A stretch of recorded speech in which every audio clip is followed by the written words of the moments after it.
Welcome to Lake Trust Stadium here at beautiful Clear University. Dan Leach alongside Tom Cavanaugh getting set for the back end of the home and home between the Michigan Monarchs and the Muskegon Clippers. Tom, it should be a good one. The Clippers undefeated, 7-0. Monarchs trying to get back to 500. And last night, a walk-off did in the Michigan Monarchs. Can they pay them back tonight? The Monarchs are hoping so. It was a tough one.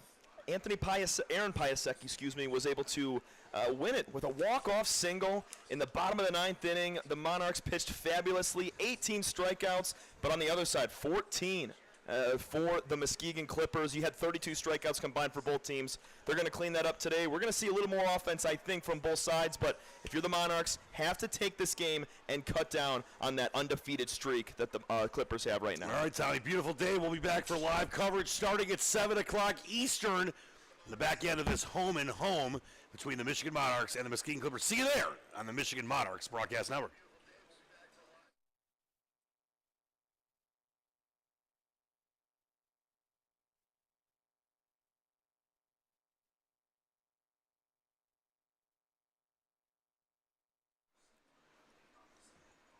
I want to wish a very happy Father's Day to all the fine citizens out there, and especially my dad, the Doc. Had a great time earlier today at Benstein Grill. I had a nice little Wagyu burger. The Doc had shrimp and grits. By the way, game time temperature should be right around 80 degrees. It will get down to the low 70s by 9 based on how long this game goes. And should be a perfect night out here at Clear University for baseball, welcoming in all the early risers that are on the stream right now, getting set to watch their kids from around the country, and really hope that you will enjoy a big Monarchs win if you're rooting for the home team. Gotta love that great water tower out in center field, and maybe we'll drink some water to stay hydrated. We'll get back with you shortly here on the Michigan Monarchs Broadcast Network.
And welcome into beautiful Lake Trust Stadium here on Father's Day 2023.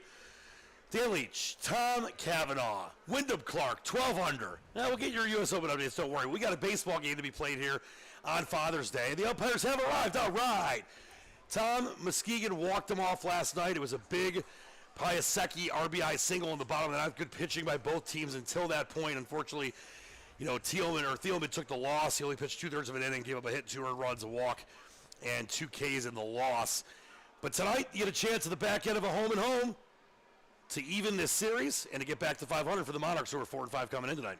And looking to let the Clippers have their first loss of the year. The Monarchs lost a tough one yesterday. It was a very even battle between both teams. 18 strikeouts on the Monarchs side on the mound, and then 14 on the Clippers side. So 32 altogether between two teams. We're going to see a lot more offense, a little more high-powered swings today from both sides, I think. But it's a huge opportunity for the Monarchs to get a step ahead, get back to 500, and win another game at home. Should be a fun one here from Lake Trust Stadium. Let's get to our starting lineups, and we'll start with the visiting Muskegon Clippers.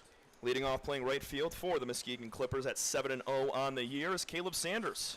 The DH batting second, Aaron Piasecki. He had the walk-off swing last night to take down the Monarchs. Batting third, the catcher, Sam Lisiak. In the cleanup spots, the second baseman, Brandon Shire. Batting fifth, Aiden Arbogast playing first. Batting sixth, Colin Cornwell, his brother, a part of the Monarchs. He's in left field tonight. So brother versus brother crime, man. We're gonna have that battle tonight. Batting seventh, Donovan Reinhardt. He's playing the hot corner over at third. Danny Passanault in center field, batting eighth, and to round out the lineup at shortstop, Sheehan O'Connor. And on the mound for the Clippers, left-hander from Phoenix, Arizona, Drew Zittel. All right, now what do we have for our Michigan Monarchs? They come in 4-5. They were 23-15, Tom. In 2022, they did have the most wins in this Great Leagues Collegiate Summer League. They won the North Division, looking to get back to 500 tonight. Are starting off with their second baseman, Sam Banker. He just joined the club, got a pinch hit 2 days ago here at home. It's Silas Butler. He's going to be the center fielder batting second. The designated hitter from Michigan State, Sam Thompson, got the day off yesterday. He's back in the lineup. Avery Thielman in right field, batting cleanup. He's the one that gave up that walk-off hit, so a little bit of revenge for him as he's batting cleanup and in the field today. Tony Hatsa-Giorgio, he's the third baseman, batting fifth. Cale Vinson at shortstop, batting sixth. In left, TJ Kella, batting seventh. Batting eighth is the brother of Colin Cornwell. We talked about it. Connor Cornwell. He's going to be doing the catching today for the Monarchs. And finishing out that lineup is J.J. Arbini. He has played everywhere, Dan. He's been on the mound, at second base, and now playing first, batting ninth for the Monarchs. And on the mound, second time we're going to see him as a starter, right-hander Julio Lopez. Yep, and Julio Lopez 0-1 in the season with a 4.09 ERA. Did have a nice first start in the first ever home game, first ever walk-off win, first ever win here at Lake Trust Stadium. 2 starts so far, 11 innings pitched, 6 strikeouts, 3 walks, 9 hits. And we get set for our national anthem.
And away we go. Welcome into the broadcast booth here. Dan Leach alongside Tom Cavanaugh. And we are about to give you our umpires for tonight. We were going to go with Harry and Greg Doyle of Major League fame as the Monarchs take the field because the umpires got here a little late tonight, so we'll get you their names in just a moment. But it will be Drew Zittel pitching for this Clippers team. Tom has run the 40-yard dash in record time, and I believe he has our umpire names for us. Who do we got, Tommy, baby? Behind the plate, going to be Tim Heigl. He was, I'm very familiar with him. Did a lot of games for Madonna. Very good umpire in the field. Madonna behind the plate. Obviously. Yes, sir. And Barry Gross, he is our field umpire for the day. So that's our battery, giving you balls and strikes, outs and safe for tonight's ball game. All right, and as we get ready for this ball game, I want to welcome in all of you from around the country and around the world, Del Mundo, if you're in the Spanish-speaking world.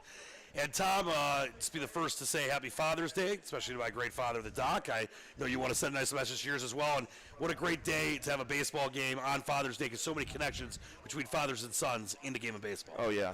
You love to see it, especially at the collegiate level. You know, you see it Little League and young guys, but when you're able to come out here, remember Jetbox the other day, we had some father-son duos on that Jetbox team. So when you're able to, especially have an 85-degree day, partly cloudy, very nice baseball day, I mean, it's nothing better than, you know, being on the baseball field or being able to sit back and listen to your son be on the broadcast for a game. For both of us, you know, both of our fathers got to be a little bit proud of us being out here representing the Monarchs and getting to call some really good class baseball in college. Yep, gotta love it. The Doc guy, my dad, we took him out to the Bernstein Grill out in Walled Lake, and I blew up this great pit. My dad is the best, but like he has like that weird smile, like you have to tell him to really smile, like not a fake one. So I blew up this big picture of me and my dad, and the first thing he said is, because it was like really huge in this frame, I don't know where I'm going to put this. How about thanks, Danny? How about you're the best son?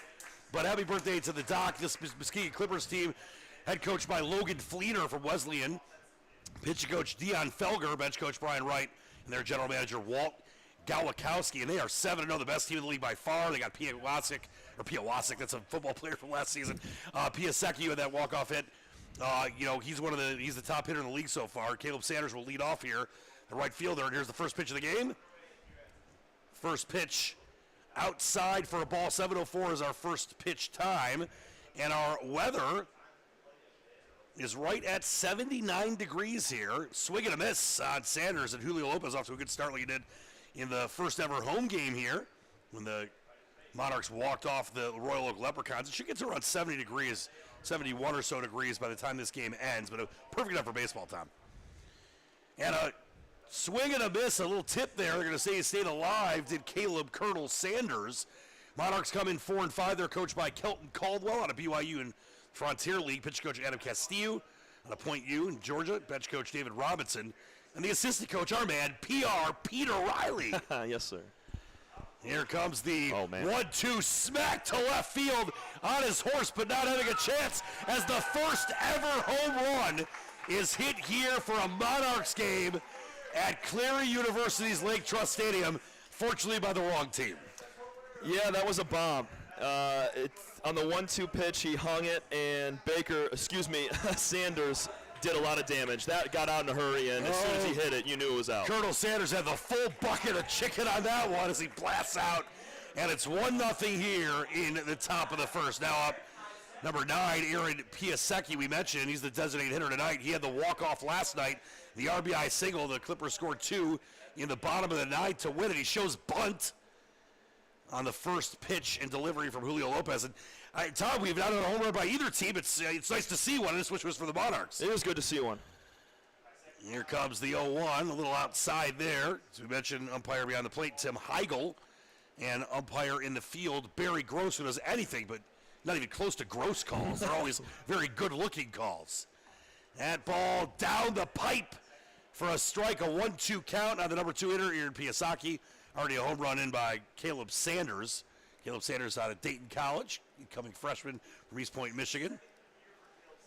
And here's a 1-2 that's smacked by the shortstop into center field. Vincent tried to range to his left there, Tom, but couldn't get the job done. Base hit for Aaron Piasecki. Yeah, that's tough. That ball was hit way too hard for Vincent to get over there and catch that ball. But a couple good swings on the first 2 batters here. Julio Lopez got to make a few changes early on. We've seen that with a few Monarch pitchers on the mound getting hit up early, a little bit of control issues, but they've honed it in later in their outings. Well, we knew this Clippers team was good, but they're off to a heck of a start. Here's the pitch for Lopez. Chop foul for Sam Lisiak, the catcher. Lisiak out of Biola University, and their mascot, I believe, is the Water Buffaloes. I sent you on mascot duty. You told me you had us covered. Now, Tom has been great with the mascots tonight. They're the Eagles. The Biola, we never heard of Biola University, but there's a couple players from Biola, and you made a great point earlier. Sam Lisiak, who's the junior, I'm sure told his buddy, Zittel, the pitcher, he wanted to come and play Biola with me. And they go out to California and get the job done. Here's a 1-1 count, and that ball hits him. So we got a home run, a single that was roped, and now a hit batter, and still nobody down. And it will bring up the cleanup hitter, number 8, Brandon Schur, the second baseman. And Schur, out of Saginaw Valley State University, junior from Iona, Michigan. And things could go from bad to worse here, Tom, in the top of the first. Yeah, it's a 4-hitter, so I doubt that he's going to square around a bunt. But early on in the game, you never know. Yesterday's game was very tight and close. And he does square around a bunt. Runners advance. It was a perfect bunt. Can they get him? They can't. The throw is dropped by Thielman, and a run's going to score. Coming in easily is Piasecki, and the wheels have come off early in this one after the walk-off last night. Tom, we had mentioned it was a very well-pitched game to the later innings. It was a 2-run bottom of the ninth that walked off the Monarchs by this Clippers team. And boy, they got off to a heck of a starter offensively with some mistakes by the Monarchs in the first inning. Yeah, the Clips struck out 14 times yesterday. Yep. 18 times yesterday. I don't think that that's going to happen again today. They're having much better contact, and when your 4-hitter is dropping bunts like that down the third base line, my goodness, those wheels are greased. Now Aiden Arbogast from Eastern Michigan, go Eagles, out of Livonia, Michigan, an incoming junior for the Eagles. He's looking to do some more damage. You got runners on the corners, nobody down, already 2 in, and Julio Lopez, after a great first start here at Cleary, not a bad second start, really looking kind of shaky right now. Tom, you wonder if things get, worse in this first inning, if he's going to have a really short appearance tonight. Yeah, he went 5 innings, his first outing at home against the Leprechauns. Only gave up 3 earned runs, 4 total, but you're right. The leash has got to be a little shorter today against a good team. Yeah, and it's hot out, so the balls are jumping. You don't want to get this thing. I mean, you obviously can score some runs for the Monarchs. It's as early as it can be. They haven't even batted yet, but you don't want this thing to get away from you that early. 2-1 count here on the number 5 hitter, Aiden Arbogast. A Gast of Arbor. Maybe he's a big tree fan. The Stanford Cardinal. The Cardinal's a tree. That ball outside, did he swing at that? He sure did. That ball was about 8 feet off the plate, it looked like, and he still swung at it. Yeah, and that just shows the run of that slider from Julio Lopez. And even though he's given up a few hits, that pitch moved miles. And Tom, he's got good stuff. That's why I'm surprised. I mean, you had the single through the middle of the infield. You had that home run, but Lopez has shown good stuff. It's weird to see him struggle so mightily right now. Yeah, runner in motion. They're going to get an easy steal. As easy as Sure. So now second and third, nobody down. Actually, it was a strikeout. I thought that ball was outside. So it's a strikeout of Arbogast. That's the first out of the inning. But a base hit here can make this a 4-0 game, Tom. And it doesn't get any easier. You got the senior Colin Cornwell coming to the dish, and we've seen up and down this lineup yesterday and previous 6 games before that. These guys can hit 1 through 9. Cornwell comes in a .273 hitter, has 3 runs scored, 6 hits. And remember, there's the meeting on the mound right now between Connor Cornwell, who of course is the elder Cornwell's younger brother, Colin's brother right now. Connor's catching, and he's out at the mound with Julio Lopez. He went out there because he knows Colin the best. He definitely does. Throw him it's his brother. Yeah. He ain't heavy. He's my brother, Tom. If there's a scouting report that anybody knows better, it's going to be the guy behind the plate right now. Great so let's see how Julio kind of dices him up here through this at-bat. So you got a lefty here, one of the few lefty batters for either team. That ball just a bit outside, so a 1-0 count with runners on second and third, already 2 runs in. First one, a home run, a blast from Caleb Colonel Sanders to left field. Remember, if you're just joining us for the first time, the dimension's 330 to left and right.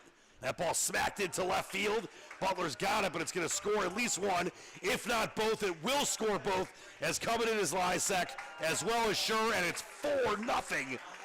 This Clippers team is as good as advertised. I know it's early, Tom, but they look like a 7-0 team. Yeah, and Colin's brother, Connor, behind the dish, thought he had him figured out, tried to go outside with the fastball, and what does he do? Slaps the ball the opposite way into left field, and TJ Kella, kind of that in-between hop, let it bounce up onto his body. That allows both runs to score. But, hey, You knew what you were getting yourself into when playing the Clippers today. He knows his brother well, but it didn't work with that meeting. There's one smacked into the gap in center. That's going to bounce over the fence.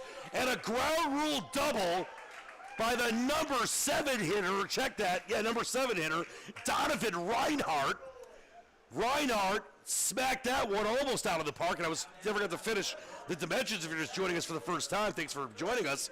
Dan Leach alongside Tom Cavanaugh. 3:30 to each left and right field on the corners, 420 in the gaps, and 440 to center field.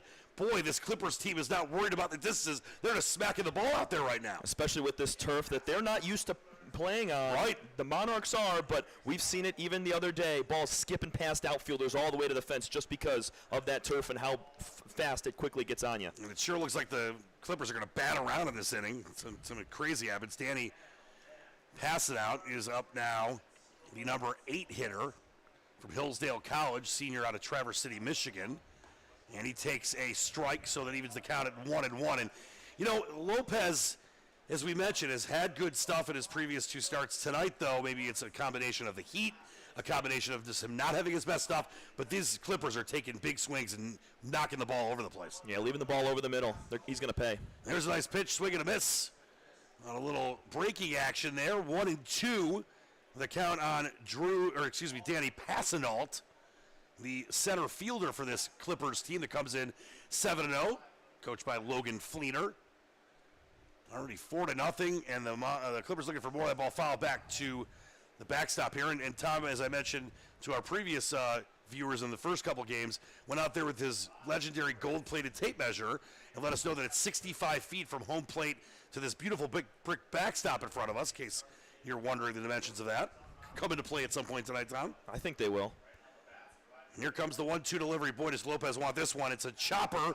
Back to Lopez. A run is not going to score because he throws him out at first. I thought for a second he was going to first. They kind of push each other there. What was that all about? That's brotherly love right there. Brother crime. I mean, that's going back to when you're 5 years old playing on the couch in the basement. But it is Connor, that time getting the better of Colin. And Lopez with a nice play on that chopper by Passanant. And it's 2 down, runner on third, but already 4 runs in. But that was a big stop of the floodgates opening even more. And that's Cornwell behind the plate calling out to his pitcher, hey, 4-4-4, throw it home. Don't go to first, because that guy was out entirely. Nice job by Connor Cornwell behind the plate to call that out and get the ball home for the tag. Now, you wonder if this guy, number 3, Sheehan O'Connor, is cheering for Rory McIlroy today. Sounds very Irish to me, the shortstop.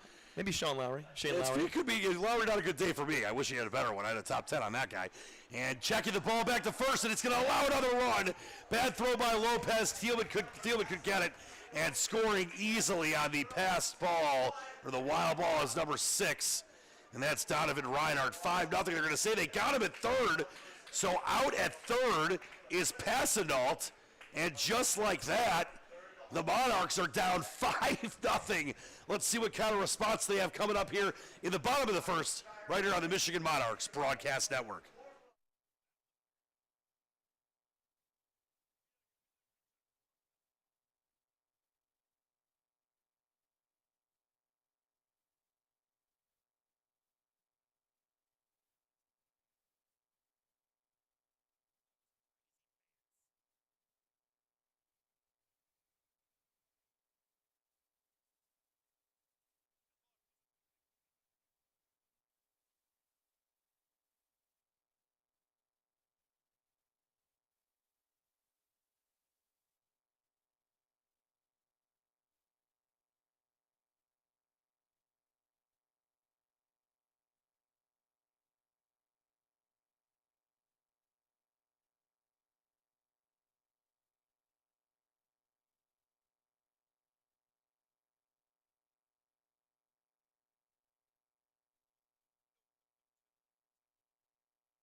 Welcome back to Lake Trust Stadium. Wish we had better news to report here on Father's Day. 5-0.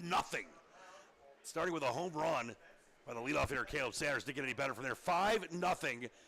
Clippers as we head to the bottom of the first. And here is Drew Zittel out of Phoenix, Arizona, and Biola University.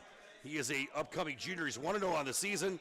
Has started one game, 6-inning pitch, 4 strikeouts, 2 walks, 3 hits, and ERA, I think this is pretty good, 0. Yeah. ERA of 0, Tom. If he throws anything like he did before 6 innings, just 3 hits allowed, it's tough. Those Clippers are gonna cruise through this game if he's able to give the same performance. Let's see what kind of response. A lot of times when teams get down early at home, they have a nice response. Let's see if the Monarchs can do it. They'll get a leadoff hitter here by Sam Baker, the second baseman. Sam Baker out of Point U in Georgia, which is, of course, where pitching coach Adam Castillo is from. Baker, a junior from Prattville, Alabama, had 136 at-bats for Point U and had 36 hits in his sophomore season. 2-0 count. Getting that first base runner is always a key, and that's going to be a strike right down the pipe. Nice pitch there by Zittel. That's the thing. When you're down 2-0, you have a kid like this on the mound that commands the zone so well. He's able to pump a fastball right there. He's going to come back with something competitive on 2-1. Here comes the delivery, and that's just a little high. It's 3-1, excuse me. On the leadoff hitter, Sam Baker also plays, of course, second base tonight. So not the right kind of inning for Julio Lopez to start things off, Tom. Let's see what Zittel has in line, and that ball right back to Zittel. Great play, and he'll easily throw it to Arbogast, who didn't have to even gas at all, and it's an easy out to lead off this game. And now up is Silas Butler, who we mentioned before the game tonight, just a really talented kid. And maybe he can get a rally going here in the bottom of the first. Yeah, he was 2 for 5 with an RBI last night, contributed to that competitive game yesterday, but did strike out 3 times. That's his only flaw, really. He misses some pitches when those are, ones that he should really get into, but on the base paths and in the field, very clean. It does have tremendous speed, and this is a guy that barely played for his sophomore year at Cumberland University, has 10 at-bats, but that's why, you have such an advantage playing these kind of leagues, Tom. Guys that maybe were injured, guys that didn't have a chance to play a lot, getting ready for their junior, their senior seasons, or even the younger guys.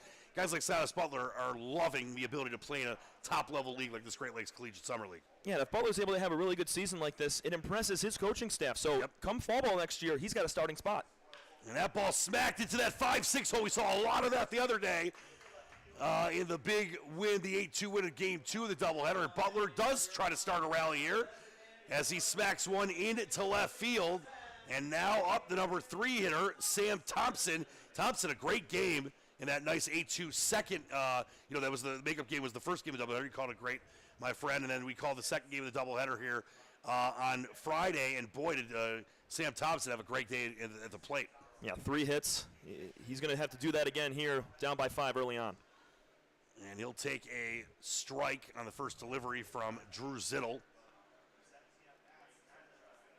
Yesterday, that walk-off loss, we mentioned 18 strikeouts for the Clippers, 32 combined Ks for both teams. That ball outside the zone. Tim Heigl's mind. It's 1-1 on Sam Thompson, looking to get some runs back here for the Monarchs at the bottom of the first. Thompson's hitting .529 on the season, 9 hits and just 17 trips to the dish, a double and a triple. Yeah, 8 RBIs. Gotta love that if you are a Sam Thompson fan and he takes a strike. It's 1-2, and he's got that beautiful Spartan helmet that I know you love so much. It's a really good color. Yep, and you gotta love what Thompson's been able to do for the Spartans. 51 at-bats in his junior year. He'll be back as a senior out of Bremen, Georgia. I lived in Atlanta for about 6 years. Not really sure where Bremen is. I'm guessing probably about 2 hours away.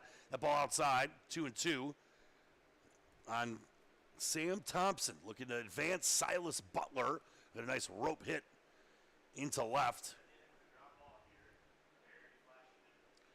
Here comes the 2-2 delivery. Getting the sign is Zittel.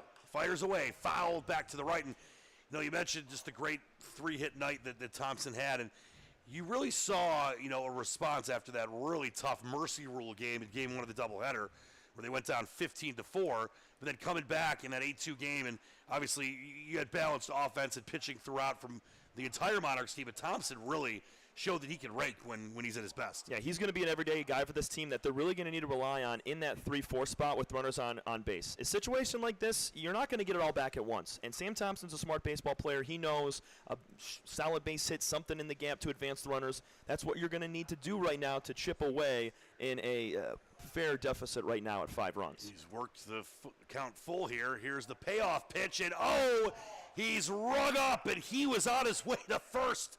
You don't want to show up umpire Tim Heigl in the first inning, Tom, but listen, we got a pretty good vantage point. We're blocked obviously by the catcher.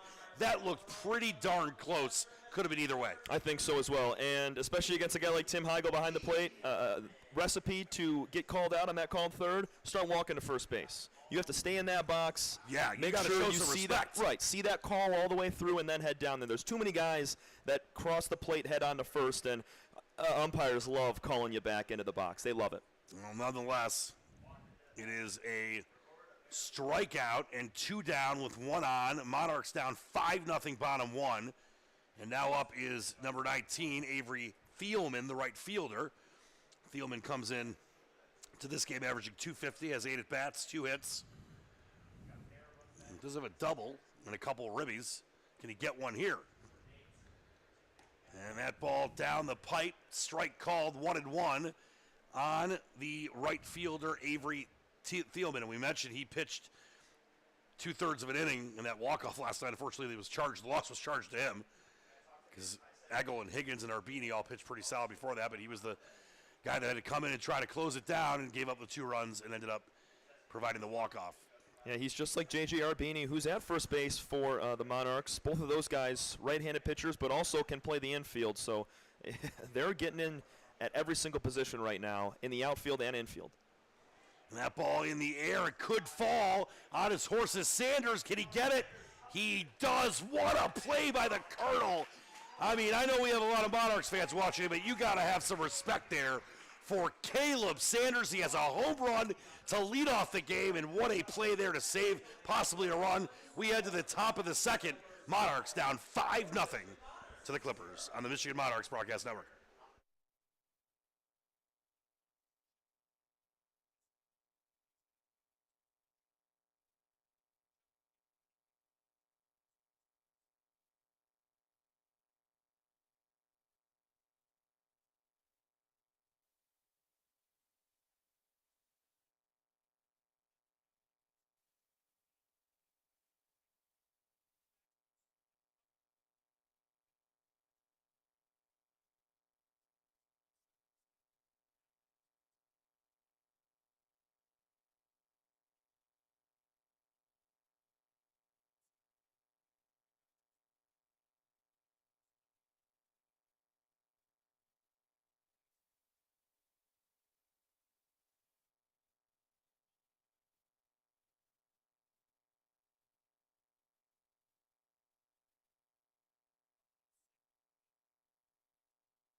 Welcome back to Lake Trust Stadium. Dan Leach alongside Tom Cavanaugh here on Father's Day. And wishing all the fathers, including ours, and my man, the Doc Guy, very happy and healthy Father's Day 2023. It has not been a healthy start for the Monarchs in this one. They gave up 5 in the first.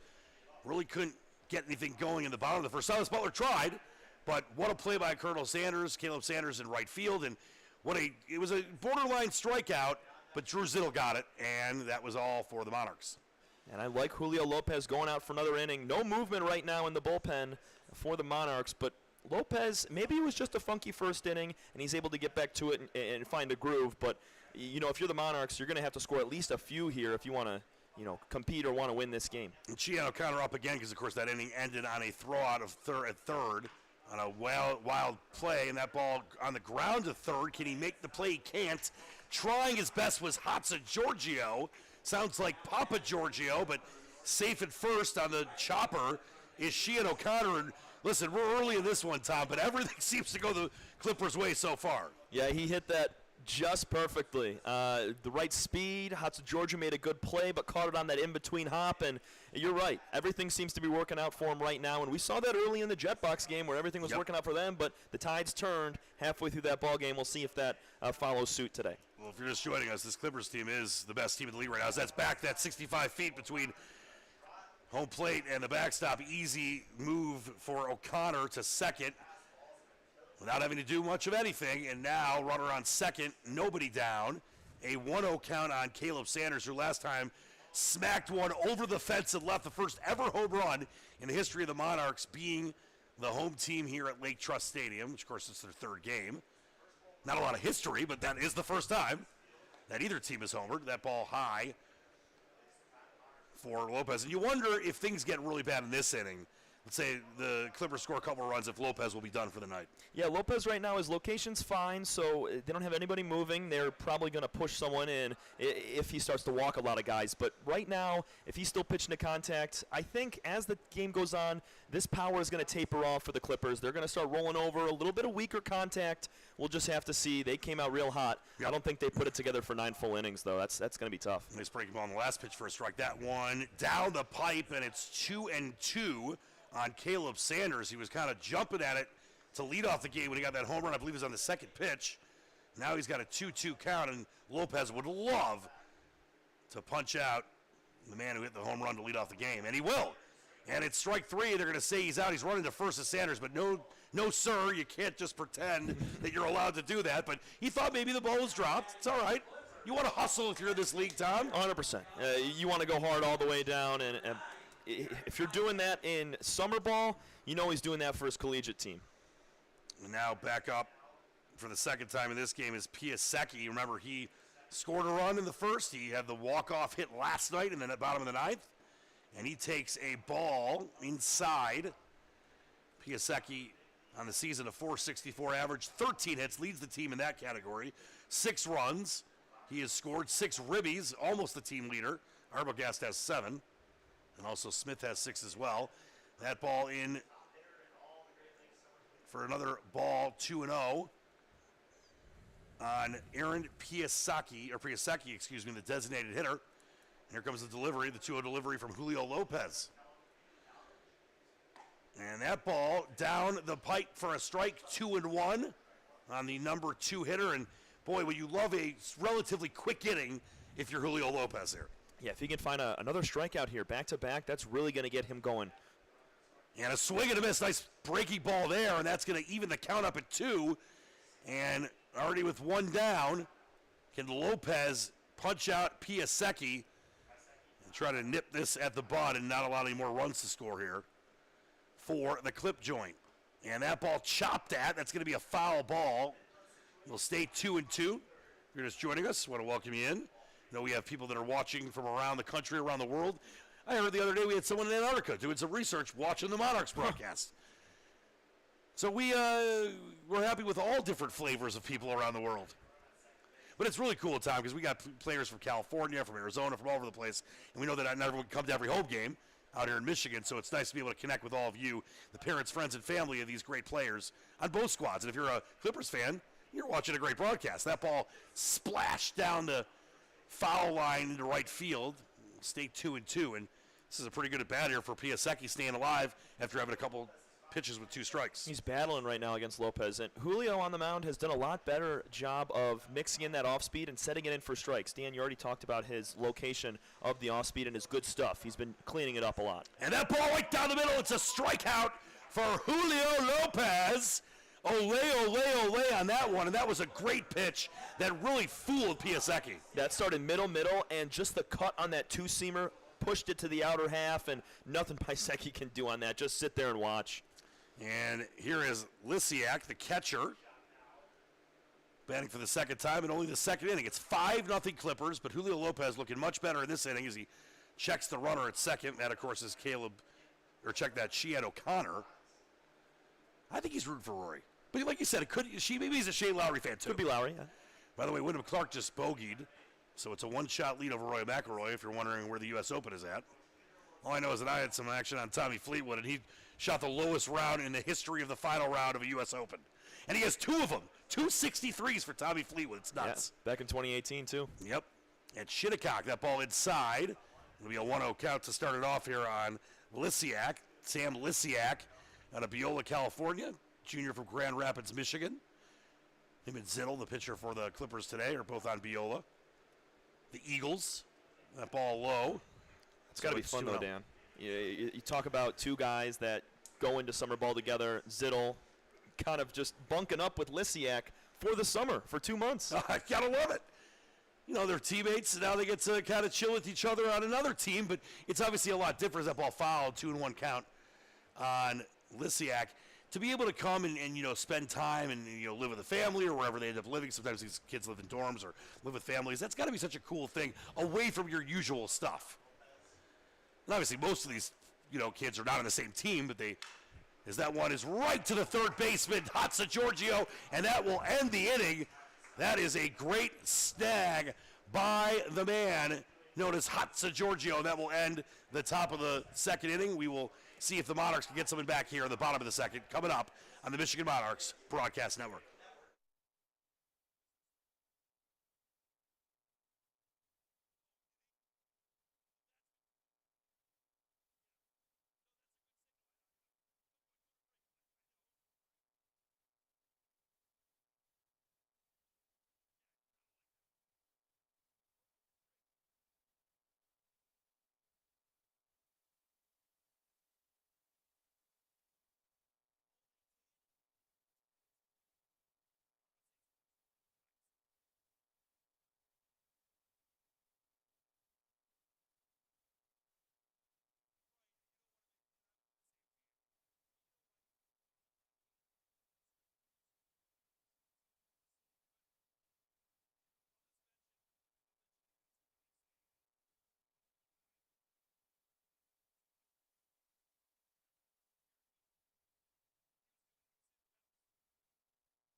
Welcome back in. Dan Leach alongside Tom Cavanaugh, beautiful Lake Trust Stadium. So that was a much better inning for Julio Lopez. And the Monarchs back at bat here in the bottom of the second, looking to try to get on the board down 5-0. But I like what I saw for Julio Lopez out of that appearance in the second. 2 strikeouts in the inning. Had the base hit to start things off, but cleaned everything up real nice. We don't see any bullpen movement right now, maybe a couple guys stretching, so I think Lopez will go out for the third. That'll kind of all depend on how he does in that inning if we see a reliever in the third or fourth. And you wonder, maybe, 4 games now in 3 days with a doubleheader on Friday, maybe they want to see if they can stretch Lopez as much as they can, not have to really use him. There's obviously a lot of players that could pitch on this team, but you don't want to really stretch if you don't have to. Right. So leading off the bottom of the second here for the Monarchs is number 9, Tony Hatzigiorgio, made that great play at third. And the top of the second, Hatzigiorgio out of Wayne State. He'll be a sophomore out of Oxford, Michigan. He's one of the best players on this team, 157 at bats for the Warriors. That ball high, so 2-1 on Hatzigiorgio. One of the great names that I've ever had to say in my career. Yeah, he's rivaled with the kid from Oral Roberts, Blaze Brothers. Or what was the other guy? Cheese Man. Where's the Cheese Man? Oh, That ball smacked fair into right field. Hatzigiorgio digging for 2. He should get there easy. Stand-up double for Hatzigiorgio. That's the way you start an inning, Tommy Cavanaugh. Yes, sir. That's how you start to chip away. As we said before, you're not going to hit a 5-run homer. You're going to need doubles, singles, picking up extra bases, being aggressive on balls in the dirt, and just a little squeaker right there past the first baseman trickling down the line. We'll take that all day and a guy in scoring position to start things off. Yeah, like in a basketball game, if you're down 15, there's no 10-point basket. You got to work on it. And in golf, if you need a birdie, you can't get 4 birdies on one hole. So this is a good start. Now Cale Vincent, the shortstop, up, number 3. Cale Vincent out of Middle Tennessee State, a Blue Raider, incoming freshman. And he had the ability to be part of this league, even one of the youngsters. You see a lot of sophomores and juniors and seniors, but there are some freshmen. Yeah, I think the freshmen, they have the biggest upside when coming into these collegiate leagues early in their career. A lot of other college players will dip into the summer leagues in their junior, senior year. It's better, and it will pay larger dividends when they're freshmen, sophomores. And Vincent takes a strike there, count even. Vincent playing shortstop today. Comes in the season the second leading batting average on the team, 412. 4 runs, 7 hits. 3 walks and a ribby for Vincent. Takes that one. Oh, it looked like it was outside to me there, TC, but no sir, says Tim Heigl, so it's 1-2 on Vincent. Yeah, it's right on the corner there, and the difference in that pitch right there is how the catcher receives it. Is if he's able to move that glove back into the zone as he's catching it, that's going to be called a strike, so nice job there. Here's the 1-2, and that ball smacked to the second baseman. It will advance the runner, though, and you got a runner on third with less than 2 down, and the Monarchs have a chance to get that first run in here. And now coming up, number 21, T.J. Kella, the left fielder. Kella so far this season, he's the third leading batter as far as average goes at 353, 2 runs, 6 hits, 2 ribbies, and 3 walks for Kella. And boy, would he love to add to a ribby here. Yeah, and with the infield back, the middle infielders back, they're conceding the run there. So Kella just has to do exactly what Vincent did. Ground ball back up the middle. And that ball smacked right to first. It should score the run. It does. So as you mentioned, he did his job. You got to get one at a time, and it's now 5-1. Clippers in the lead, but a nice moving of the runners over by Vincent and then by Kella, and scoring is Hatsa Giorgio after that nice single to lead this, or double to lead this inning off. Now with 2 down, nobody on. Up to the plate is number 13, Connor Cordwell, the younger brother of Colin, who's playing left field for the Clippers. Why doesn't he just hit a ball to his brother? As that ball is going to probably run out of space. It does for Arbogast. I think what he should do is hit a ball over his brother's head in left field out of the park. Yeah, then he's got bragging rights at Thanksgiving. Yeah, it'll be a big thing today. I don't think both of them squared off against each other yesterday, but at the dinner table tonight, there's going to be words said about who had the better day. There absolutely will. And that ball sprayed to the backstop to our right. Dan, when you look back at Vincent and Kella, that's just the best representation of fundamental baseball. 2 ground outs to get the runner from second home. These guys aren't smacking it around like the Clippers are, but they're doing what they can to score runs. Nice job by the Monarchs to get that one in. Could have said it better, my friend. Outside for a ball. It's 1-2 now on Cornwell, the number 8 hitter and the catcher today for the Michigan Monarchs here at Clear University's Lake Trust Stadium. And here comes the delivery, and that ball chopped right to the first baseman, Arbogast. Ends the inning, but the Monarchs get one back. Tom Cavanaugh will take over to the top of the third. It's 5-1 Monarchs right here on the Michigan Monarchs broadcast network. 5-1 Clippers, excuse me. Don't want to give them too many runs yet. Tommy Cavanaugh up next on the Michigan Monarchs broadcast network.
Top of the third inning here from Clear University, Lake Trust Stadium in Howell, Michigan. Glad to have all of you along for tonight's broadcast.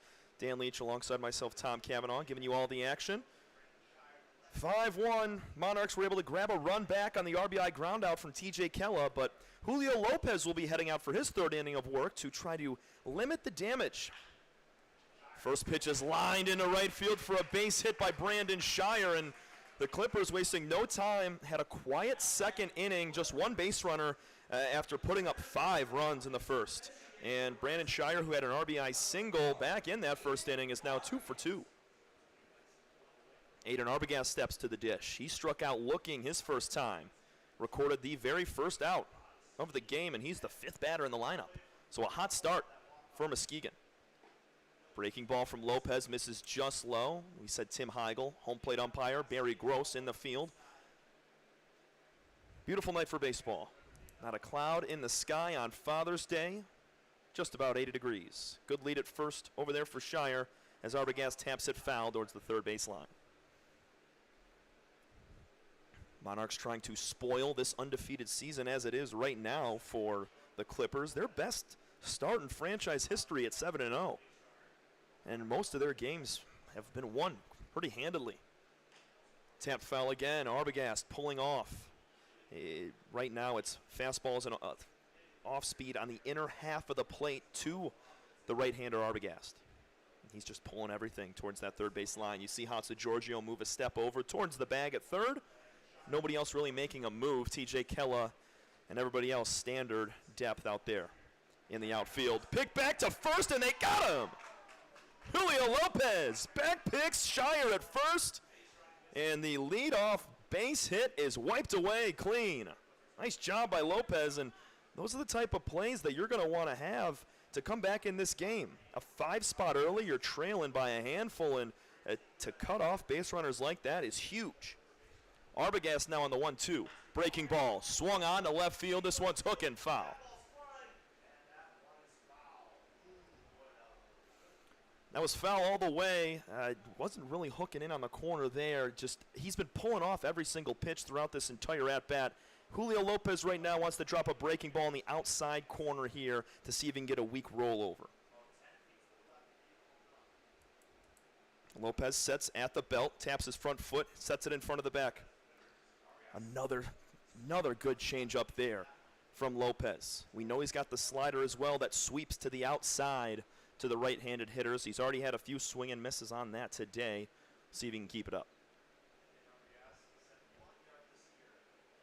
Arbogast just 208 on the year, 5 hits and 24 trips, 1 home run, 7 RBIs.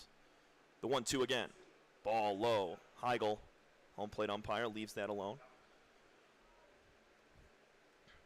So after the leadoff single by Brandon Shire, he was quickly picked off by Julio Lopez. Nice tag at first by J.J. Arbini. Lopez looking for his 3rd strikeout. This one's on the ground. Base hit into left field from Aiden Arbogast. Right past that 5-6 hole.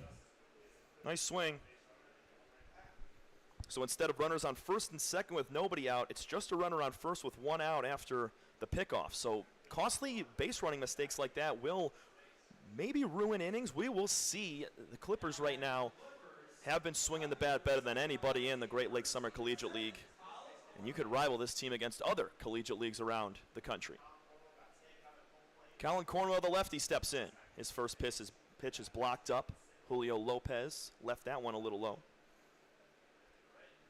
Colin Cornwell, the older brother of the catcher right now, so maybe a little Sandlot ham chirping going on behind the plate to the varsity team, if you remember back. 1-0. Fastball off the plate. Cornwell tried to bring it back in on the corner, couldn't do it. 2-0 to the big lefty. Donovan Reinhardt, he waits on deck. He had a ground rule double back in the first inning to make it a 5-0 game. Fastball misses high. It's 3-0 now. Lopez today just 1-hit batter, hasn't walked anybody. He's got 2 strikeouts. His control has been good. See if he battles. Breaking ball set in for a strike. 3-1 now.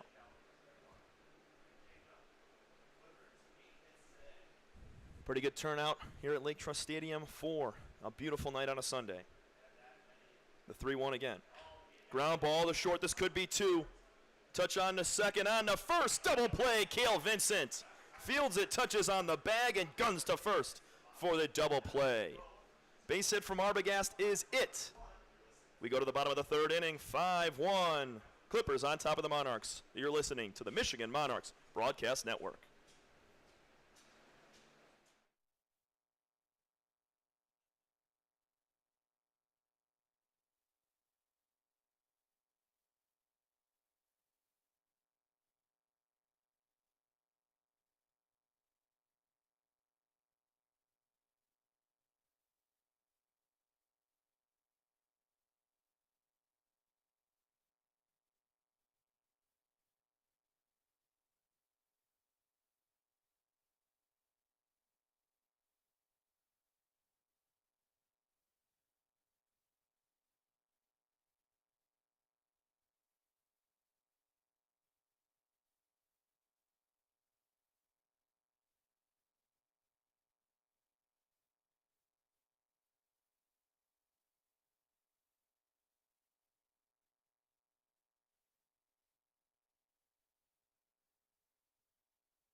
Welcome back in, Lake Trust Stadium. Dan Leach, Tom Cavanaugh. Great job as always, Tom.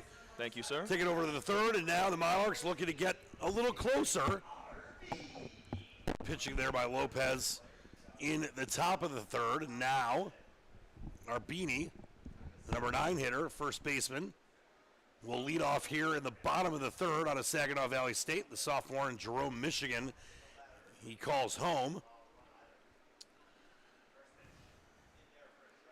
And it's an 0-1 count on Arbini, who pitched the other night, or last night that is, 2 innings, 1 hit, no earned, and 4 Ks. Arbini on the season so far has yet to register a hit. He has had 8 at-bats and a strikeout.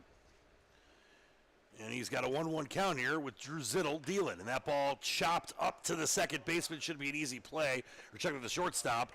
Sheehan O'Connor, and he gets the ball right to Arbogast, and it's a easy out to lead off the bottom of the third here. And as you said, Tom, so astutely, can't get it all back at once. If you're the Monarchs, you're down by 4. It's only the third. Start working on getting a run here, a run there. Get some base runners.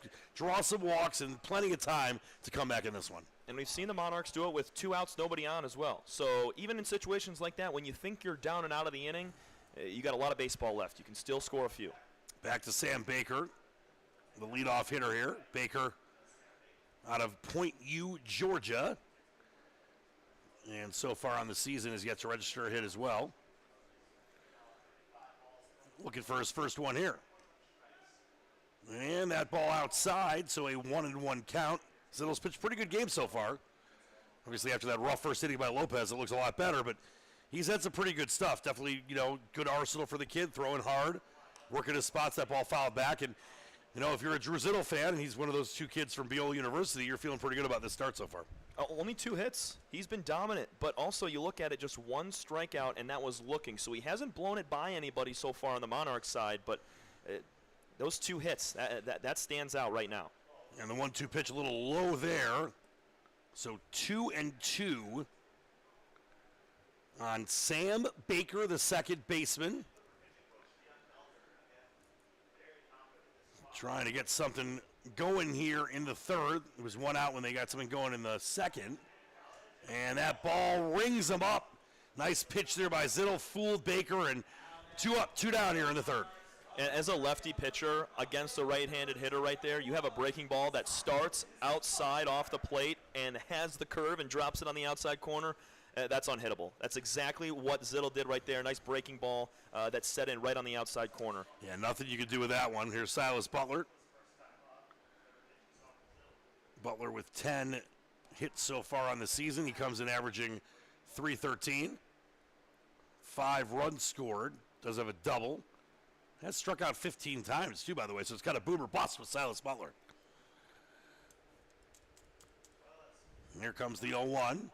And that ball bounces up there, almost hit Butler's helmet. He'll take that, though, and it's 1-1. Don't normally have balls that roll up and almost hit your helmet, do you? Only on the turf. Yeah, only on this beautiful artificial turf at Lake Trust Stadium. Silas Butler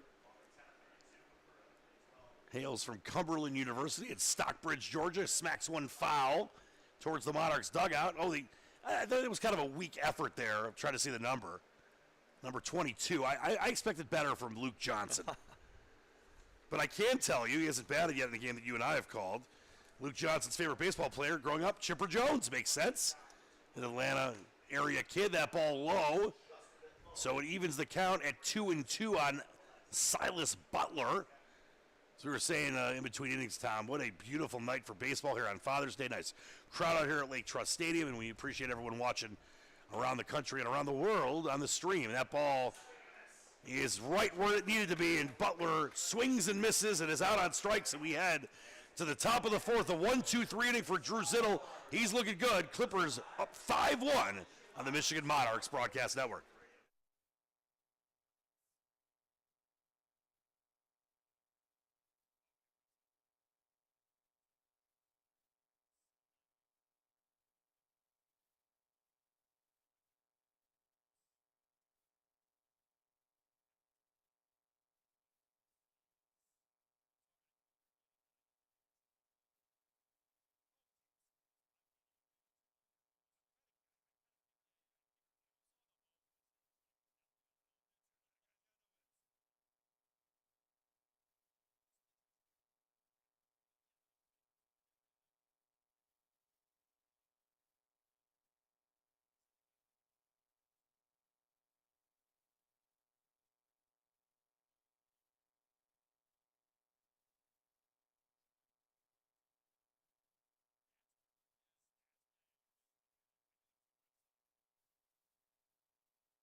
Dan Leach, Tom Cavanaugh back with you here at Lake Trust Stadium. We got a little sidearm action here from Nathan Reif.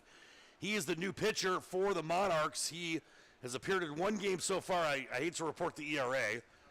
It's 18.00. He does have an inning pitched. Walked 2, gave up a hit. But, yeah, that's not the kind of ERA you're looking for.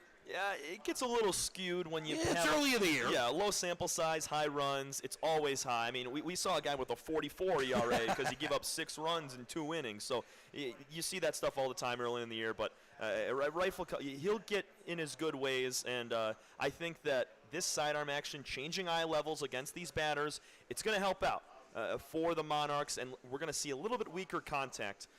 Even in that 3rd inning there against Julio Lopez, who cleaned up nicely and had a good last couple of innings, it was still 2 solid hit singles up the middle to the right side. So let's see if Reif can limit that right now. Sophomore out of Troy, Michigan from John Logan College. And his favorite player growing up, he kind of looks a little like him. I don't think he has the 2 different colored eyes. Max Scherzer is Nathan Reif's favorite player. He's a little young Max Scherzer vibes, if you will. Now, what is the John Logan U mascot? I'm going to guess it is the Walloping Gobblers. Oh, the Tennessee. I'm sure that's not right. No, it's the Volunteers. The Volunteers, they're cheating. They just want to be in Knoxville. And to lead off the inning here for the clip joint is number 6, Donovan Reinhardt, the 3rd baseman. Reinhardt out of Kalamazoo College, sophomore from Rockford, Michigan. 5-1 Clippers here in the top of the 4th.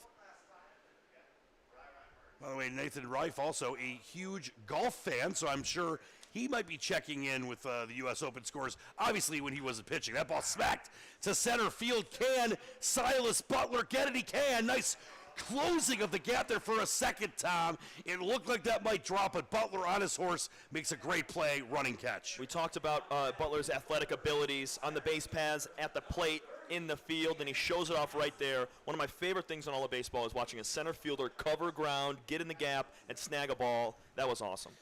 Definitely a snaggle tooth there, if you will. And now up is number 30, Danny Passanot, the center fielder. And he does have a hit by pitch in this one. He's averaging 400 on the season. Has scored 5 runs, 8 hits, a double, and 3 ribbies. Has walked a couple of times, and he smacks that one into shallow left. And it looked like there was maybe for a second some communication error between Kella and Vincent, but they get the job done as Kella makes the catch. And it's 2 up, 2 down, Tommy. This is like one of the innings where I only get 3/4 of a cigarette in. Yeah, they right there. I mean, that's 2 balls in a row. Even though the first one was hit hard, those are in the air. It's much easier to just catch the ball than have to feel it off the turf, pick it up, and throw it all in 3 different motions there. So if Rife right now can get the ball in the air and get this lazy contact to the outfielders, they're going to be in business right now. Yeah, Rife coming in looking really good with that side action. That ball in for a strike. Nice pitch on the number 9 hitter, Sheehan O'Connor, who scored a run last time up. O'Connor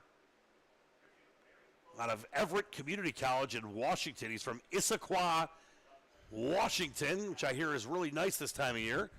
Known for their smoked sausage. I completely made that up, but it sounds like it would be true. I completely believed you the entire time. I was just about to. I should have just let it play. Also, big canoe fans out there in Issaquah, Washington. Swing and a miss, and it's a 1-2 count, and Rife is looking really good early in this one. He is, and I think this sidearm angle is playing a little bit of a role for these hitters of the Clippers, and he swung right through that breaking ball pitch. Rife is dotting up the outside corner right now.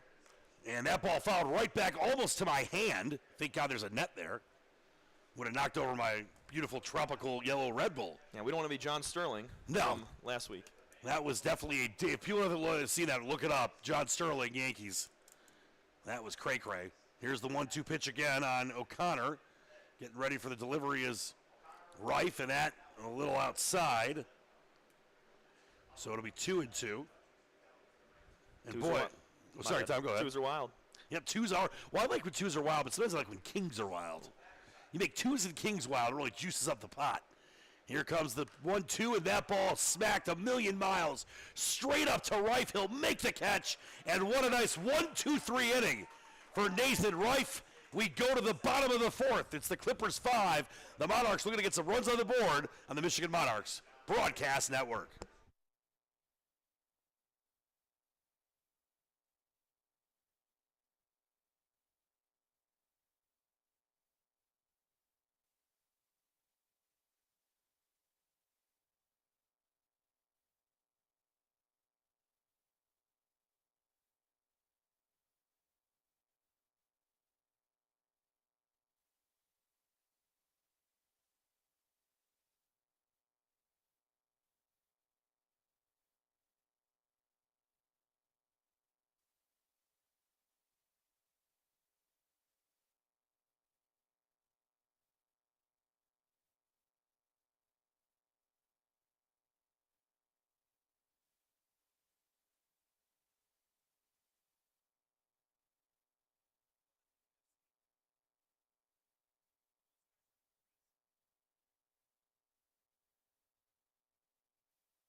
Welcome back to beautiful Lake Trust Stadium here at Cleary University in Howell, Michigan. Dan Leach alongside the great Tom Cavanaugh. Tom, this is our second and a half game together. I already feel like I've known you my whole life, and you've already worked your way up ahead of some of my friends that I've known for 25 years. I really appreciate that. It's a big deal. You should take that to heart. Thank you. I love being able to call games with you, that's for sure. We're having a lot of fun. I couldn't be happier to have you as a broadcast partner, and you did that first game of the doubleheader against the Jetbox by yourself. Sounded great. You had a wealth of information. You played the game. So, when I say with humility, best broadcast team in the league. And I say that with, respect to all the other ones, too. We got one here for the Clippers. That ball chopped up to the second base, but he bobbles it, and safe is Sam Thompson. He keeps the good train going. And Garrett Pogrovich, our official scorer, will let us know if that was an error. It is an error. I still cannot believe that my former intern, Garrett Primetime Pogrovich, is scoring baseball games.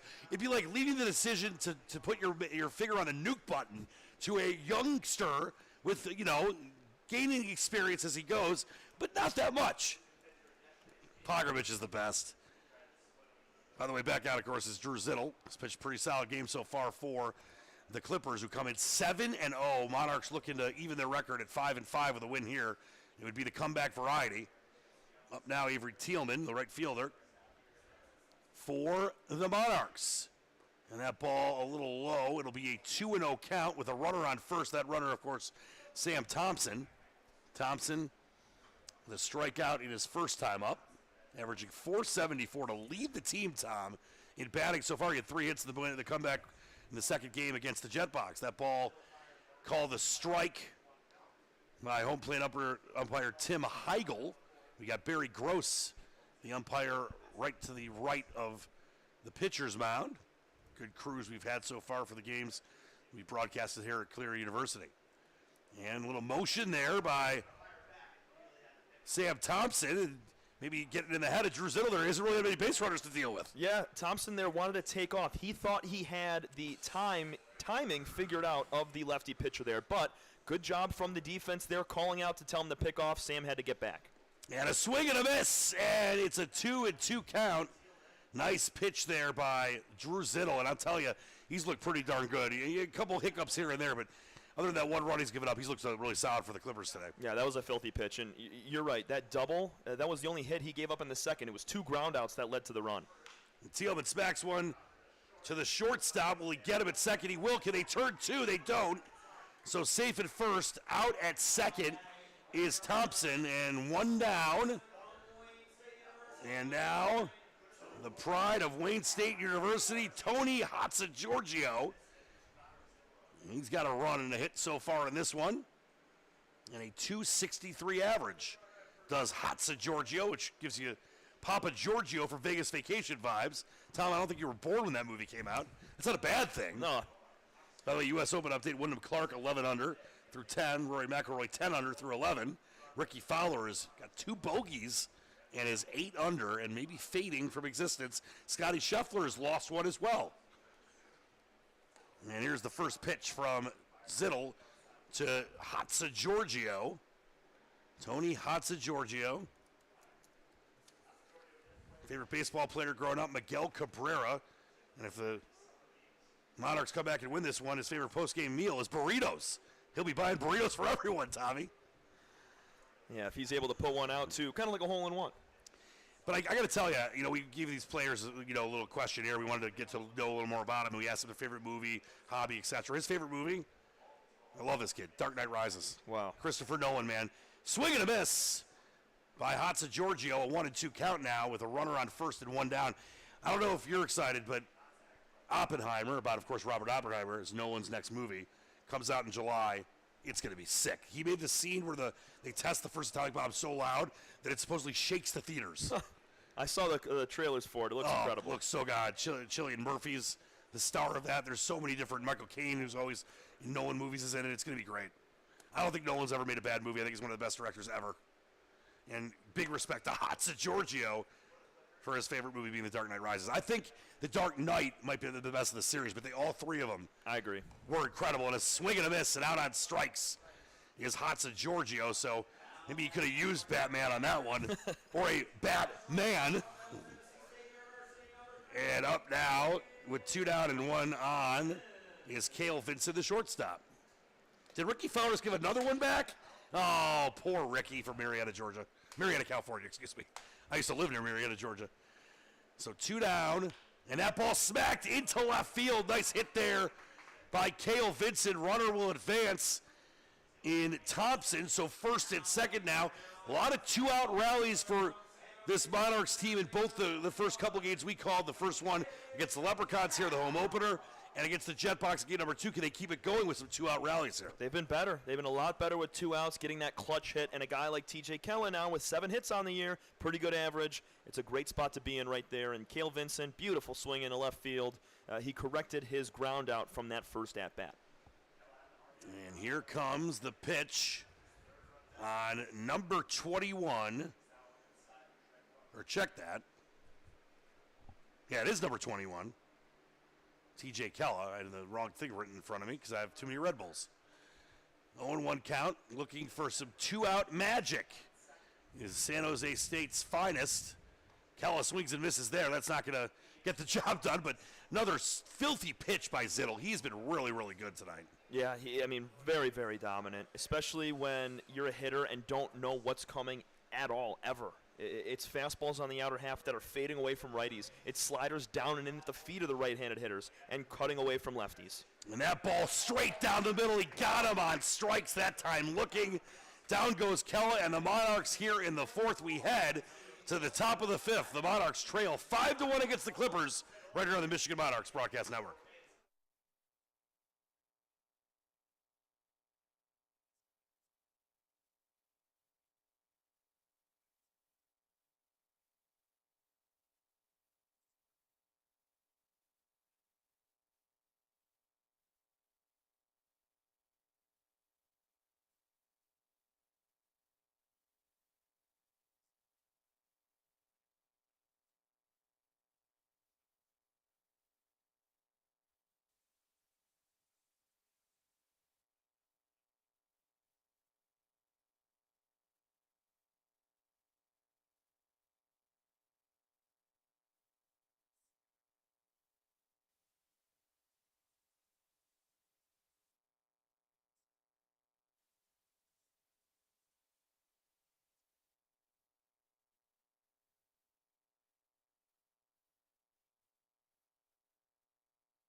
Welcome back in. Dan Leach alongside Tom Cavanaugh. We start in the top of the fifth inning. Back into pitch is Nathan Reifert. Boy, what a 1-2-3 inning for him in the fourth. But the Monarchs, they're keeping the Clippers at bay after that 5-run explosion led off by the home run by Caleb Sanders in the first, but can't really get anything going offensively. They keep it, the Clippers off the board. It'll give them a chance, but boy, the Monarchs offense has kind of gone away today. Yeah, the Clippers plated 8 guys in the first inning. They have plated 10 in the last 2. Yep. So they have to find a way to get some runs here. They've limited the damage. They've put up shutout innings. They got to score. And up first here, Caleb Sanders, who led off the game with a home run, the first home run that we have seen when you and I have called the game together, not the first ever home run at this stadium for the Monarchs' history. But that was a long one out about 350 to left field. That ball outside, 1-1, even up the count. The Rife really has looked fantastic so far in this one. Got that 1, 2, 3, fourth inning. Every ball was in the air, though. 3 pop-ups. 1 was decently hit, but the other 2 very lazy. And now showing bunt and almost getting hit is Sanders. That was an interesting decision to show bunt on the 1-1 pitch there, and he almost got hit. Yeah, I don't know if he thought that Giorgio at third was playing very far back. He was even with the bag. It wasn't like he was deep, but yeah, it's a puzzling take right there, but good job on pulling it back when the ball was behind him. That ball low, 3-1, excuse me. Sanders hails from Dayton. He's a flyer, a freshman from East Point, Michigan. And both him and Silas Butler, both number ones, both the speedy players on their teams. I think number 1 seems to be that kind of speedy Gonzalez. That one almost hits him again. And it's going to be a walk regardless. And Sanders will take his base. He's been on 2 of his 3 times up. And wedged a strikeout in the middle of those. Dan, it's tough when the fastest guy on your team is wearing number 57 or something like that. You always have to have those skinny, small numbers be on the quick, fast players. Running backs like to be between the early 20s for football. Yeah, both the speed demons, Sanders and Butler, for this Monarchs and Clippers team, respectively. So 1 on, nobody out. Up now is the number 2 hitter, Aaron Piasecki. And they might have got him caught in a rundown. I think they do. Sanders in trouble. There's the catcher to the second baseman, Little Pepper. Do they get him? They don't. Oh, boy, that was a close play. Arbidi at first went for the tag, and somehow, and we mentioned he was speedy, Sanders gets back. We both thought that was going to be a pickoff. 100%. But we've seen this play before, Dan. This happened back in game 1. And the catcher in the situation for the Monarchs threw it to first base, which allowed the runner to move up. Obviously, they worked the runner back to first there, and good job on the catcher Cornwell to run out, running him down out to that baseline there. But that throw from second base to first has to be faster. He threw it a little bit too late, and it allowed Sanders to sneak his hand in there. It's unacceptable. Should be 1 down and nobody on. Instead, it's 1 on and nobody down. And here comes the pitch for Rife, and it's rifed into center field. Should be an easy play for Kella, and it is. So now you have 1 down and 1 on. And coming up is Sam Lisiak, the catcher. Lisiak with a run scored on his first time up. He was part of that weird play where the ball was thrown towards first and ended up being a pass ball to the first baseman. And checking the runner is Reif. And something like that right there where you're just, throwing a lazy pop-up over to first base to get him back. You cannot throw it on the other side of the base runner there because that's how the ball trickles in to foul ground in right field. Happened a couple times. That runner in motion, it's going to be an easy steal for Sanders, who is lucky he's still on the base paths after putting a run down and somehow getting out of it. And here comes the catcher, the catcher, Connor Cornwell, out to talk to Reif. Remember, he did this earlier when his brother was up, Colin, who plays for Muskegon. It didn't work out so well because the next pitch was roped into center field by the elder Cornwell. Yeah, this is a conversation just trying to settle him down and a little bit more on the fundamental side because there's been 2 or 3 pitches now in a row that have gotten away from Reif. He needs to be able to settle back into what he was doing back in the 4th. Here comes the 1-0, and it's in there for a ball. So 2-0 on Sam Lisiak, catcher for this Clippers team. They come in 7-0. Monarchs 4-5. Monarchs coached by Kelton Caldwell, heck of a guy. Anna Castillo, their pitching coach. We haven't seen him yet today. Hopefully we won't have to go back out there. David Robinson, the bench coach. Peter Riley is the assistant coach. And Logan Fleener, the head coach of the Muskegon Clippers. He's got to be feeling pretty good about his team, Tom. They are undefeated and looking pretty good. Yeah, they have not shown any signs of slowing down at all. Here comes the 3-0 delivery. That's outside. So 4 straight balls to Sam Lisiak, and it will bring out Brendan Schur, the second baseman. Schur so far with 2 hits, a run, and a ribby that came in that 5-run first inning. And now he'll look for more with 2 on and 1 down. Already 5-1 Clippers in the top of the 5th. And they could be looking to do more damage here. Nathan Reif has to find the zone with this batter right here. And it starts him off with a ball that was not even close. And I mentioned, hopefully I'm not, jinxing anything, that Adam Castillo, the pitching coach, has not had to come to the mound. And guess what? There he is. I have completely jinxed the Monarchs. I apologize. The old announcer's jinx here at Lake Trust Stadium. And I'm sure that Castillo, well, you're a guy that played baseball at a high level for a while. What do you think Castillo is going to come out and talk to Reif about? He was so good in his first inning, a 1-2-3 inning, that his ball, his pitching arsenal was working. He was making hitters guess. They were guessing wrong. He's kind of lost in there. What do you tell him? This is mechanical for sure because it's been 5 straight balls in a row from Reif. He's a good pitcher. He knows, Castillo and him both know that he's able to do this at the highest level right here. So this is a mechanical thing, and you see him smack him in the chest right there, giving him a little let's go pump up. But that's just all based on, hey, keep your left shoulder up, keep your shoulders level to the plate when you're throwing, tuck that glove across your chest, do not pull it, and go straight towards the plate. So that is not more so of a, hey, relax, you're fine. It's a fix these 2-3 things in your wind-up, your mechanics. It's going to help prove some better results here against the lefty. Perfectly said. Brendan Schur, Saginaw Valley State Junior. And that ball passed. Both runners are going to move up, and he's now thrown 6 straight balls and 2 not even close in a row here. So I guess that visit has not worked, at least as of yet. No. That looked like a grip in Reif's hand that was not a fastball, so might have just gotten away from him. But we've talked about it. I mean, my hands are a little bit sweaty up here right now, so we're in the lower 80s. Yeah, it's some humidity today for the first time. We're going to start getting humidity here. It is a little muggy today, Michigan. So maybe it's slipping out of his hands there. But right here is where you got to go. 2-0 with runners on second and third. Got to be a strike. And it is not, and it's a walk. That is 7 straight balls thrown. I thought it was a 2-0 count. Am I crazy, or was that maybe the scoreboard was wrong? I apologize. But it is bases juiced. This is a pivotal moment of this game, Tom. You had Reif keep him in for the last half inning before this. Monarchs haven't had much offense, but they're only down 4. You got to get out of this if you want to have a chance, a legitimate chance probably to win this one. Yeah, the corner infielders are going to try to go home on a ground ball. The middle guys, they're going to try to turn 2 up the middle. And there's Reif. He desperately needs a strike. It's 8 straight balls now.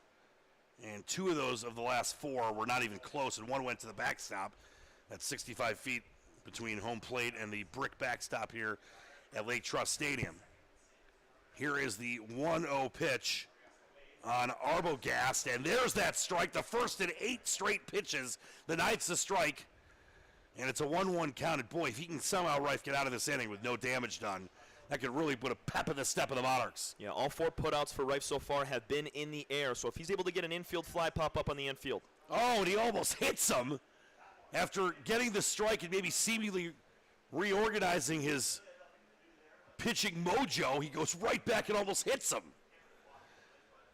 Very dicey right now, TC, I'll tell you that. 2-1 hitters count on the first baseman, Arbogast, who has a hit so far in this one, batting .231 so far in the season.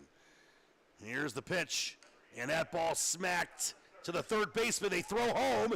They get him at home, and that's exactly what the doctor ordered. So now 2 down. Base is still juiced, but boy, stopping the Clippers from getting another one after Rife seemingly lost all of his control has got to make you feel good if you're Rife and the Monarchs. That's such a clutch play right there, man. I mean, that's a slow roller to third where Hatzigeorgiou has to get his body around on it, pick it, and throw a strike to Cornwell at the plate with a runner in the way there. So there's some, little crossfire in your way. So heck of a job from Hatzigeorgiou at third. That's why he's a starter at Wayne State. Here's the pitch to Cowan. Cornwell, some might call that a holy roller in some circles. So it's 0-1 on Cornwell, the older brother of the catcher, Connor Cornwell. And there is another in for a ball. Cornwell with 2 ribbies in this one, a big hit earlier in the ball game. That came in the first inning, part of that 5-run first for the clip joint. Here's the 1-1.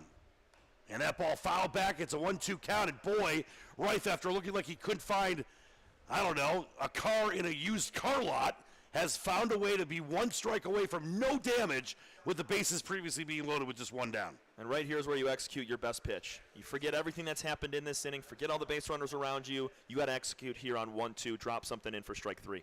And here it comes. And it's sprayed into left field. Fair ball. That's going to score at least 2, if not 3. Rounding third and coming home is the third run, Arbogast. And that was from almost out of trouble to absolute monstrous trouble. That's the game of baseball, Tom, isn't it? Where you're 1 strike away from no damage and feeling great about it after losing all control, and 1 base hit scores 3 and makes it 8-1. Yeah, and it was a 4-run game that now turns to a 7-run game in 1 swing of the bat, and that's killer right there. It was a good pitch from Rife. It was on the outside corner, but these Clippers hitters, they're so good at going the opposite way, and both lefties so far today have done it. And another wild pitch, pass ball, and running to third is Cornwell as Reinhardt got out of the way of that one, the third baseman. And I'll tell you, Tom, it's a game of inches. We've heard that cliche many times, but that's how close it was. But you mentioned you got to give these Clippers hitters credit. There's a reason they're 7-0. There's a reason they're raking, pitching well, complete team so far through their first 7 games, and now 7 in about 5 innings. That ball popped up. Can he get it? And it's back right in front of me. I almost broke my hand. Almost caught that. It was I would have grabbed it with just a one-hander. Trying to come back and get that was Cornwell. He couldn't. That ball was so high that it went over the netting, the protective netting, behind home plate. So it's a 1-1 count on Donovan Reinhardt, and he almost went around there. Instead, he holds up, and that'll be a 2-1 count. Reinhardt so far with a hit and a run scored, 263 average on the season. 2-1 on Reinhardt. Rife trying to get out of the inning. He almost did with no damage. Instead, there's been 3 runs scored to make it an 8-1 game here in the top of the 5th. And that ball inside, or a little outside, excuse me. And it's 3-1. And boy, you wonder how much longer you want to go with Rife if he walks Reinhardt here. Yeah, they got Joshua Castillo warming up in the bullpen right now. And that ball low, and he's going to walk him. So now you got runners on the corners, already 3 in here.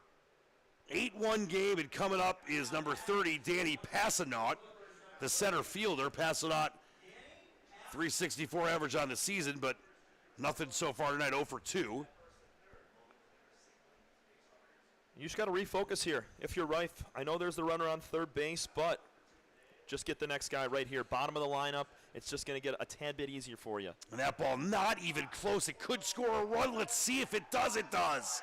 And you got to give respect there for Colin Cornwell. He was going as soon as that ball went by the backstop. And boy, he slides in there and 9-1. And Rife just has lost complete momentum. And that's 2 wild pitches to advance Cornwell to third and now to the plate to allow another run to score. Rife's just all over the place on the mound right now. Has to find a way to hit this glove, but that's killer right there.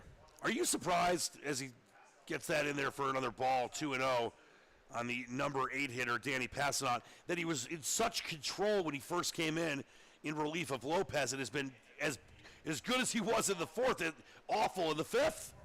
Yeah. Some guys, when they come out there for their first inning, they're fresh, they're hot, they have a great one. And then later on in their outing, it starts to taper off a little bit. Some guys have a bad first inning, and then like Lopez, he's able to have a good second and third inning, so it just depends on the guy, and you can get either one of the 2 ways to happen. That one in for a strike, one of the rare. I think it's the 3rd strike he's thrown in the last 15 pitches. He did walk a batter on 4 straight. So it's a 3-1 count. Runner on second. 4 runs in, 9-1, and he's going to walk another. And you just wonder if that's going to do it for Rife, who had looked so good at the top of the 4th and has just really had trouble finding the state of Michigan on a map here in the top of the 5th inning.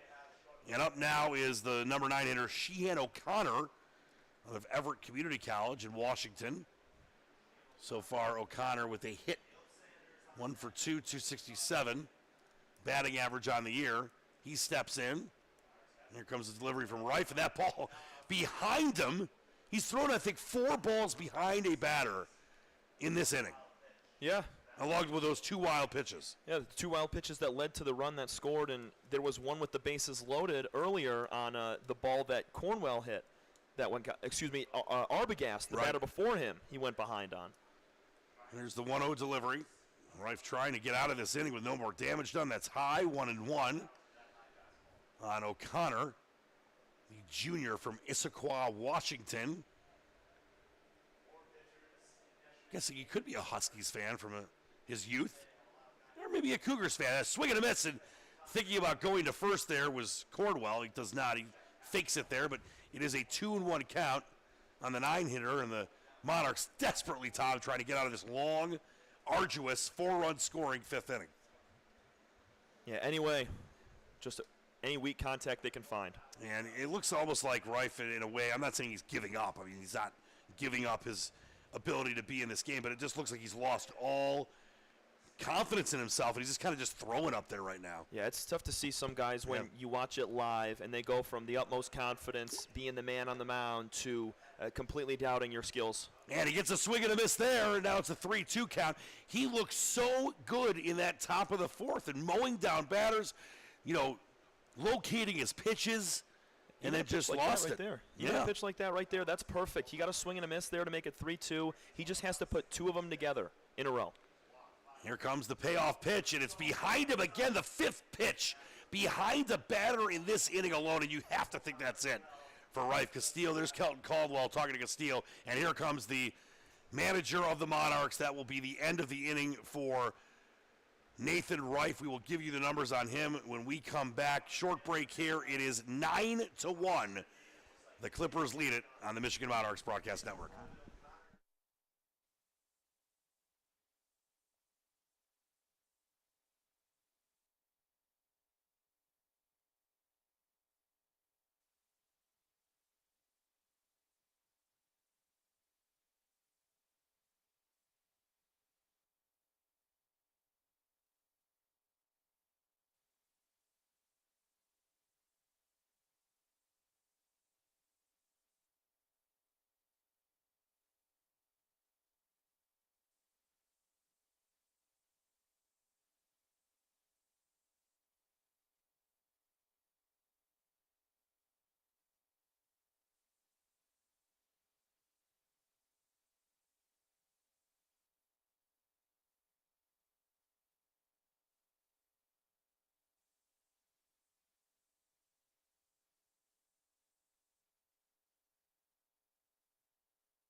should.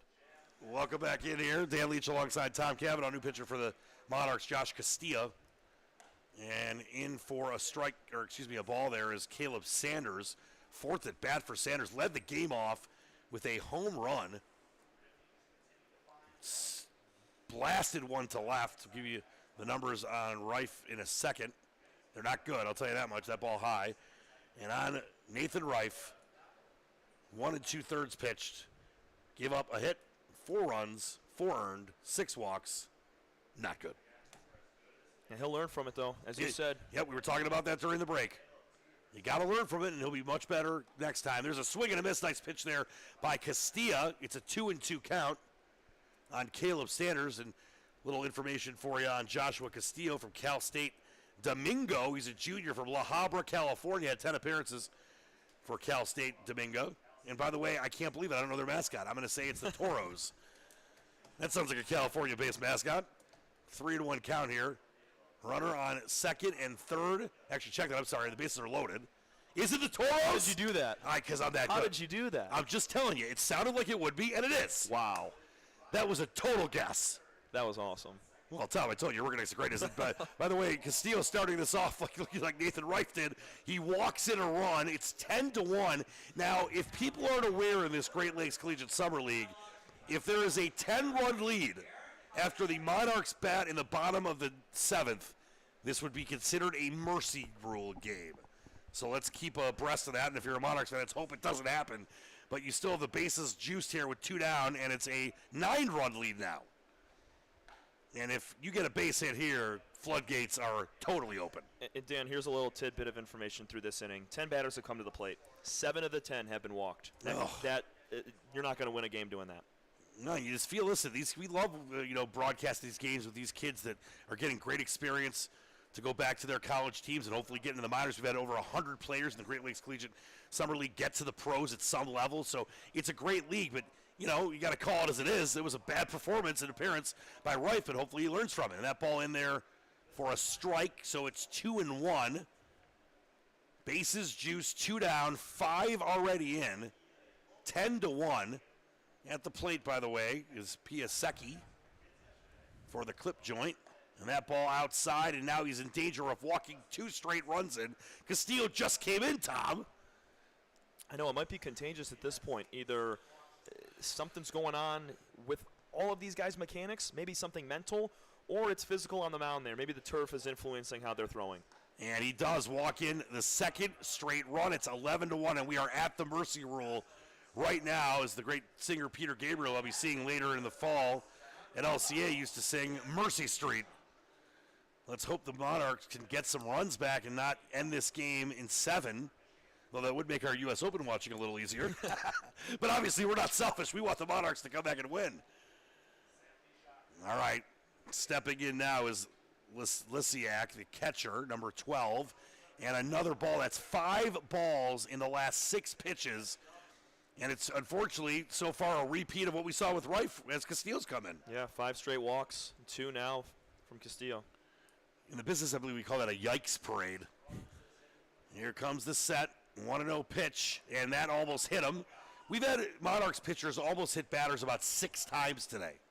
Yeah, I don't know if is that some kind of record? I think the Clippers have their belts are made of a little bit of a magnet. Yeah, I think that there's something, maybe some foil in the baseball. And that ball outside, that was closer, but it's still 3-0, 2 down. This could be the 3rd straight run walked in by Castillo. He just came in relief of Reif, who could find the North America on a globe. And he does walk in a 3rd straight run. And do we have another pitcher up? They're going to get someone going. They're going to get someone going. He just went down and told, I'm not sure who it is, but they told him to go get warm. Again, Castillo kind of doing what Reif, same exact thing, leaving the ball high, leaving the ball into right-handed hitters and just not able to locate it. At this point right now, Dan, fastball, 4-seam fastball right down the middle of the plate. You just got to let him try and hit something here. And here comes Castillo. He gets a strike on that one as now Brandon Schur is up. Schur so far 2 hits, 2 runs, ribby, and a walk.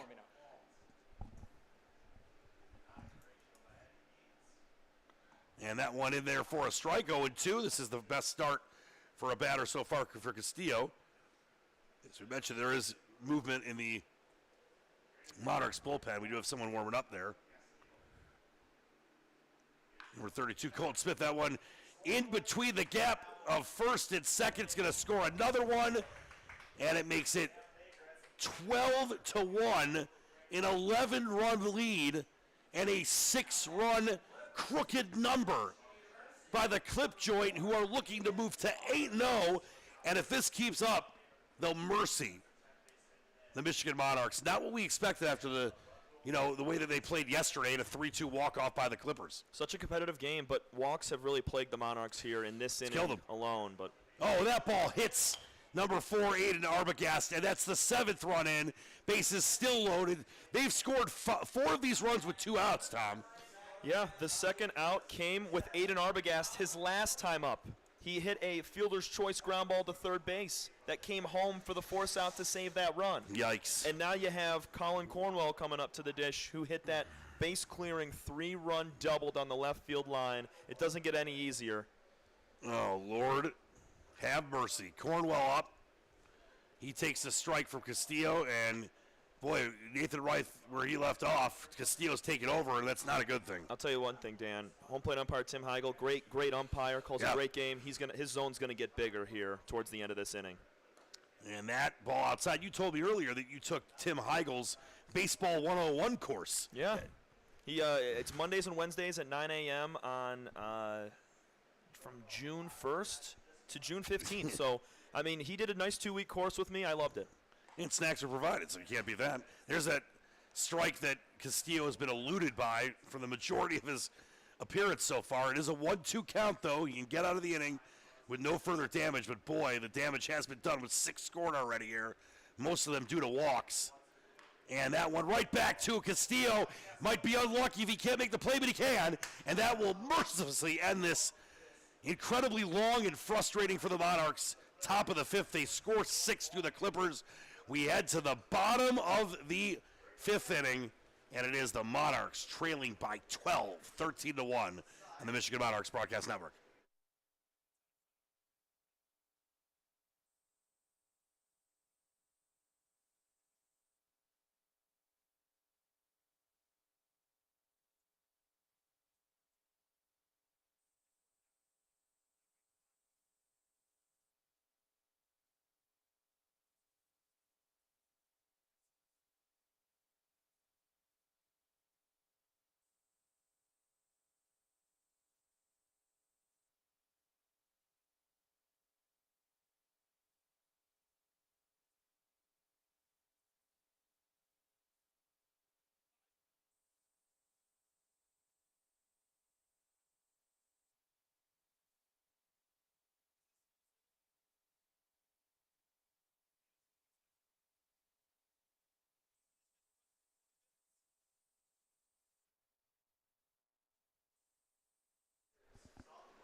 Dan Leach, Tom Cavanaugh back with you here at Lake Trust Stadium. Wish we had better news to report on this beautiful Father's Day, but we don't.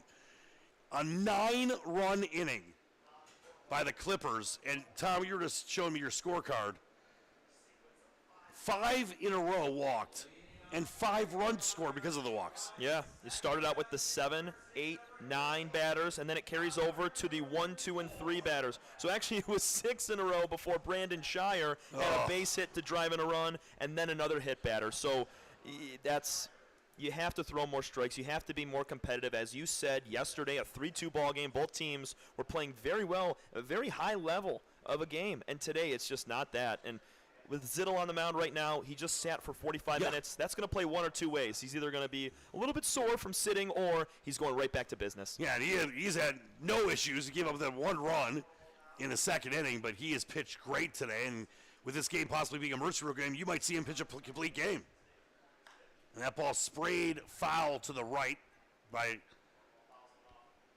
Cornwell, Connor Cornwell, the catcher, so far in this one with a Ofer. He is batting .313 though, so that's something to write home about. Tells maybe he could brag with his brother a little bit, but his brother definitely getting the best of him tonight. The left fielder for the Clippers. Well, as we said in the outset, Tom, it's early. This is kind of that mid third of the season way through. I'll tell you, the Clippers are as good as advertised. They're 7-0. It's not a fluke. It's not like we were talking about, some of the players that came from smaller schools, that ball chopped to third, ranging over as Reinhardt makes the play easy and one up, one down. We said, maybe it's because they've gotten lucky early in the year and teams didn't know what to do against certain pitchers, or, the offense, last night the walk-off by Piasecki, and they weren't getting lucky. They're just good. Yeah. And while they have a roster of only 27, which is the smallest by far in this Great Lakes Collegiate Summer League, and players from places like Biola and Kellogg Community College and Lincoln Trail College in Illinois, which I believe Abe Lincoln maybe went to for a year or two. They've got some good players. They've got some good pitchers. They're obviously well coached by Logan Fleener. They're the team to beat so far this season. They are, and I think they're going to be that team all year long. And that one roped into left is going to fall for a base hit. So you do have Arbini on. J.J. Arbini, the proud of Saginaw Valley State, the sophomore from Jerome, Michigan. I mean, maybe the Monarchs' goal now could just be not to get mercied. I mean, that's what you hope if you're a Monarchs fan, that, obviously it's one game. There's a lot of baseball games. It's not like a football game where in the NFL there's only 17 or in college there's only 12 regular season. You've got a lot of games. It's one game, but maybe that's the goal now, is let's get some runs, not get mercied. Yeah, they want to try to play a full game of baseball here, and when you break it down, they're down 13 runs right now, and they have 8 outs to play with before we get to the 7th inning. So realistically, they need to score 4 runs in their next 8 outs. Yep. So it's got to come now. Here's Sam Baker, leads it off, the second baseman. Baker so far on the night with a strikeout, 0 for 2. His third at bat. Baker hails from Prattville, Alabama. Pretty solid player for Point U, Georgia, at 136 at bats, 36 hits this past season. He skies one foul off the right side there, and it's a 1-2 count on Sam Baker, the leadoff hitter. And, when you have a 40-plus minute inning, and you got a guy up now in the 5th inning for just the 3rd time, when you've had some of these Clippers up 5 times, it's kind of depressing. And that ball chopped to the third baseman. He's going to try to turn 2. Will they? They won't. But they do get the lead runner in J.J. Arbini at second, and then safe at first is Baker. And that will bring up Silas. Actually, looks like we're going to have a pinch hitter here. This was Silas Butler's spot. And number 27, Jason Dower from another Point U guy. Is Point U like a basketball school? Because that'd be perfect if that was, a big school for hoops. Yeah, I go to Point U, man. Where do you go? I go to Rebound Central. He's a senior from Alpharetta, Georgia. A lot of Georgia natives on this Monarch squad. I used to live in Atlanta for about 6 years. Great area.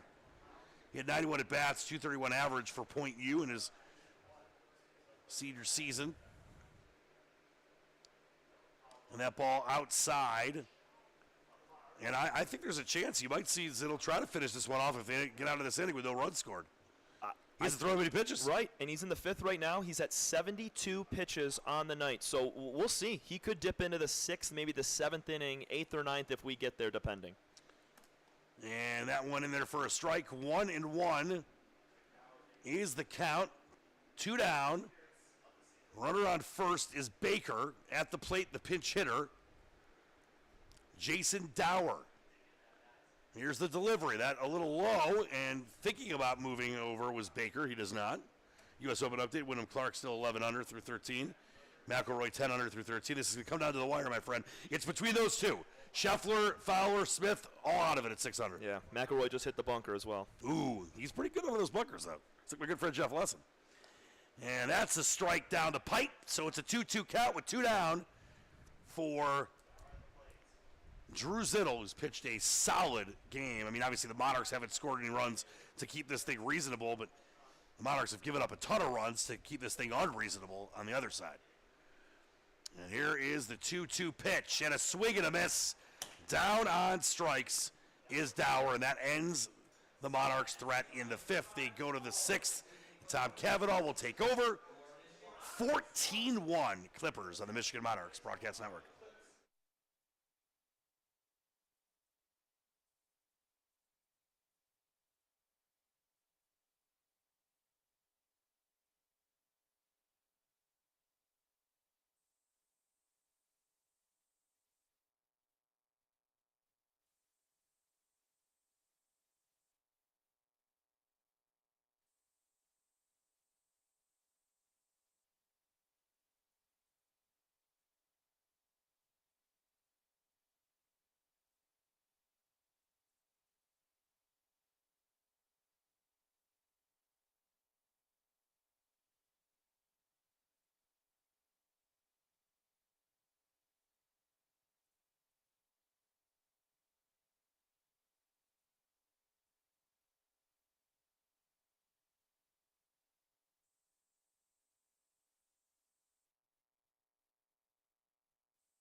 Welcome back into the Michigan Monarchs Broadcast Network.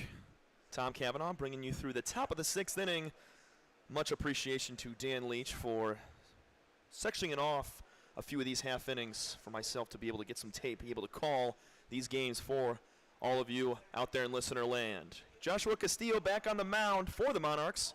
He's facing Donovan Reinhardt. It's going to be 7, 8, 9 batters here for the Clippers, trying to add to a 13-run lead.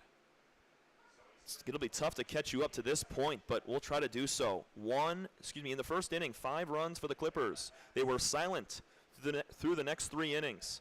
As Castillo misses in there, it's 3-1 to Reinhardt. So 3 scoreless innings through the 2nd through the 4th, and then a blast in the 5th last inning. 9 runs scored from the Clippers. It's made this 14-1, and that breaking ball from Castillo squares Reinhardt up in the back. Check that.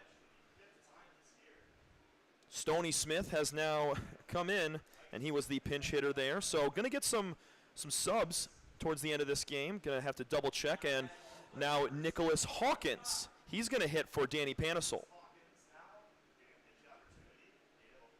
Hawkins getting his very first at-bat. Rides high and in on a fastball up near his eyes. From Three Rivers College, he's a sophomore out of Poplar Bluff, Missouri. Three Rivers College in Missouri.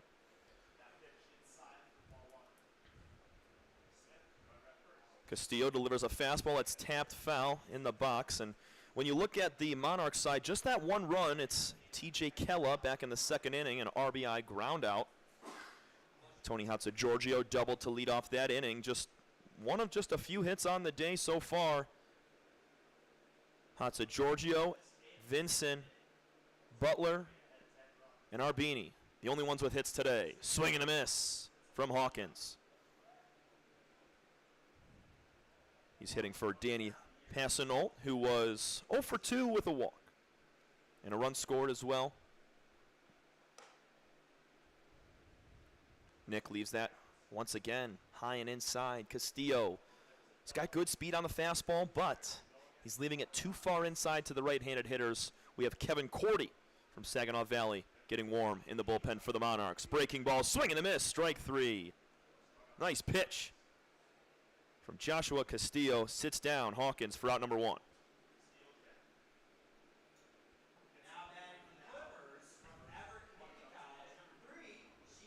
Sheehan O'Connor will stay in the game after back-to-back pinch hitters.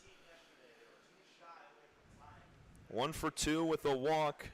Sheehan's been pretty solid today playing shortstop. Has played a very good lockdown shortstop today. No booted balls in the infield nor the outfield for the Clippers. They've just played a clean game of ball. Hot shot to third, glove by Hatzigiorgio. Down to second, could they go around the horn? Down to first, double play. 5-4-3, inning-ending double play. Hatzigiorgio down to Baker to Arbini. Finishes it. We go to the bottom of the 6th inning. Monarchs due up. They trail 14-1. You're listening to the Michigan Monarchs Broadcast Network.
Dan Leach alongside Tom Cavanaugh. Welcome back to Lake Trust Stadium, which we had better news to report, although Clippers the Monarchs did get a double play to end that last half inning. But Tom, after we thought Zittel might finish the game just in the 70s pitch-wise, we do have a new pitcher, and this is apropos. I just got a text from my good friend Jeff last night. I mentioned to you the last inning. He heard a shout out, I guess. Another good friend of mine, Doc Jeff Myers, his nephew is in the game now, Blake Gedrich, Lansing Community College, and my somewhat alma mater, because I went to boarding school in California, as Jeff Lessa said, I went to like 15 boarding schools, but I did go to North Farmington for a couple months. I was a Raider. Blake Gedrich, the pride of North Farmington, and Jeff Meyer, who is one of the great doctors, I believe, probably in the world. It's his nephew. So Gedrich is in, and we'll get you the final numbers in a moment on Rife, but Blake Gedrich out of Lansing Community College, as we mentioned, is in a 14-1 ball game. We're going to have a lot of pitch hitters and subs, so we'll keep you abreast of all that. But Sam Thompson will bat in his usual spot. He's the designated hitter. 14-1, and as we mentioned, the mercy rule is in effect. If the Monarchs don't get this under 10 runs after the 7th inning, they'll bat in the bottom of the 7th. That's the ball game, my friend. Yep. Final numbers on Zittel. 5 innings pitched, scattered 4 hits, 1 run, 1 earned, no walks, 6 strikeouts, faced 20 batters, and boy, he did it as economical as you'll see in this collegiate summer league. Yeah, he threw under 80 pitches through those 5 innings. It's very hard to throw 5 full innings of good baseball in 80 pitches. Hats off to him. What a start. Yeah, and he didn't walk anyone. And I believe the Monarchs are up to 15 walks for their, I mean, I'm exaggerating. But it's been, 6 in a row. And they walked in 5 runs. How many walks do the Monarchs batters or pitchers have so far? That one's inside. It's a 3-0 count. So big shout out to Doc Jeff Myers, his nephew, in the ball game. Yeah, so the Monarchs walk 9 batters, and I believe 6 of those scored runs. 14-1 here in the bottom of the 6th. That one roped into the gap in center. It's not going to be enough time to make that play by the shortstop, Sheehan O'Connor, and a base runner for the Monarchs. It's been a rarity tonight, Tom. Yeah, Thompson put it right up the middle. Not a lot of mustard on that ball right there, but got it in the right spot, and that was a 3-0 count too, Dan. So, I mean, in a 14-1 game, going after a pitch 3-0, I love it. Just because you want to get these swings. It's college, summer league ball. Get your swings when you can, and right there, Thompson shoots it back up the middle for a leadoff single. You ever see that Cabrera 3-0 pitch when he was in Miami, or with the Florida Marlins at the time? Just went out there and swung completely out of the zone and roped it into center. Strike in there on Thielman, the right fielder. Thielman so far in this one is 0 for 2. Came in with a 200 average right at the Mendoza line. As the sun is set, almost set, and we've had games that have, gotten to the real darkness here with the lights obviously needing to be on, but looks like this one's going to be over plenty of time. We're not to the longest day of the year yet. That's a couple days away, June 21st. Then we're going to go backwards. That ball in for a strike. He got him looking. Thielman is down, and that's 1 down, 1 on. And coming up is number 9, Tony Hatzigiorgio, the third baseman. We mentioned earlier that his favorite post-game meal is burritos. Well, I don't know if he's going to be having those tonight. If he does, they'll probably give him some indigestion. I hope it does. I'm not wishing that on him, but, I mean, what do you do after a 14-1 beatdown? You probably get in the hot tub or go mini golfing or, I don't know, parasailing. I don't know why I'm mentioning things you got to do during the day when it will be 10 o'clock at night, but I would do something fun. No, that Monday off day is going to play huge for these guys. Yeah, I just want to forget about it, and then we'll be back here on Tuesday. And that ball outside, 2-0 count. Gedrich, as we mentioned, in the ball game out of North Farmington and Lansing Community College. We'll be back on Tuesday against the Jetbox.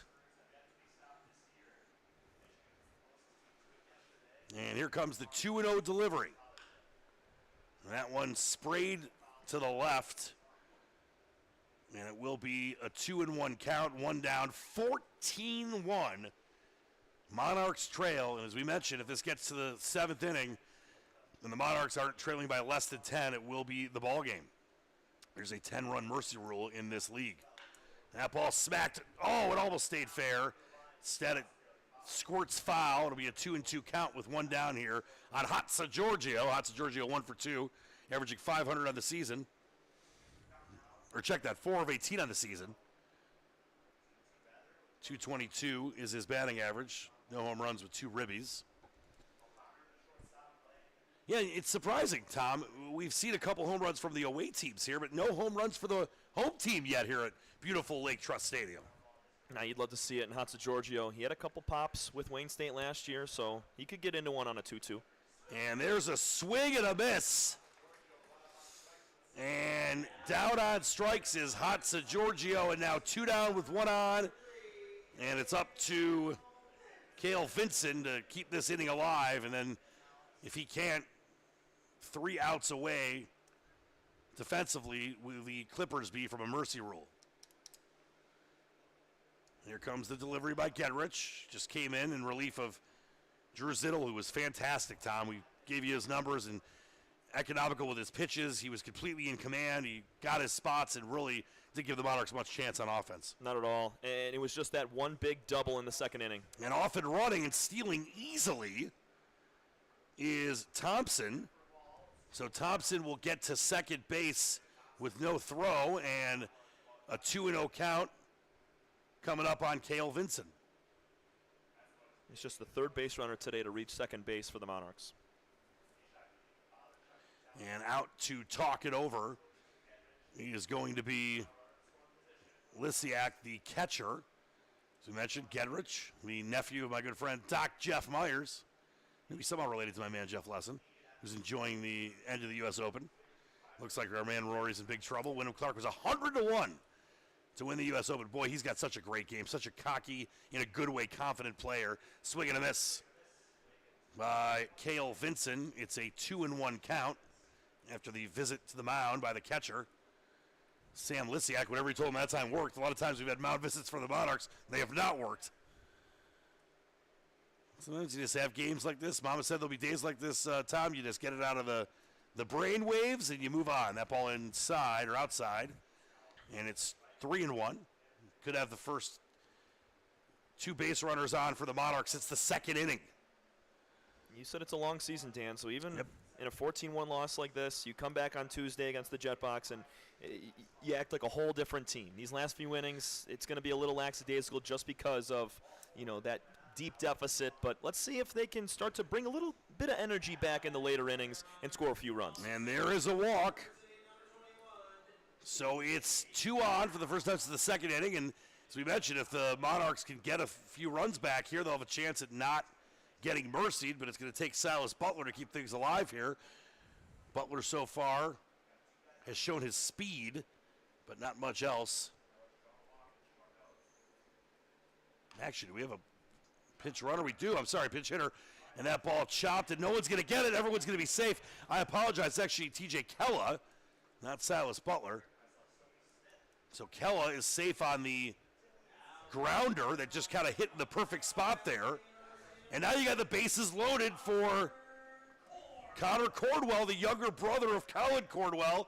And I mentioned this earlier. Why don't you just hit a ball over your brother in left field, get out of the park, and get a little grand salami going here? It looks like he's playing him a little shallow in left field, too. Not a lot of respect out there. What's going on? You got to show your younger bro some respect, man. Yeah, he's real shallow in left. Here's the pitch, and it's in for a strike for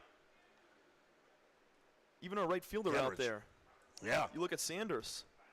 He's really close, too. I mean, they look at a scouting reporter. I mean, it's not like Cordwell's got a ton of power. He's batting just .294, but no hits tonight. He's 0 for 2. But in a big spot here to try to keep this game going without a mercy rule. And that ball sprayed back. It's a 0-2 count, and now Gedrich, who came in relief of a great performance by Drew Zittle, can get out of this inning with no damage done. But the bases are full of Michigan Monarchs. As you say, 3 ducks on the pond, TC. Can you get a big 2-out hit like they did so much against that win against the Jetbox in Game 2 of the doubleheader? And, to be honest, in the first game, the win against the Leprechauns here. And that ball chopped towards the shortstop, and they'll make the play. That was O'Connor. He gets the job done, and that's going to do it.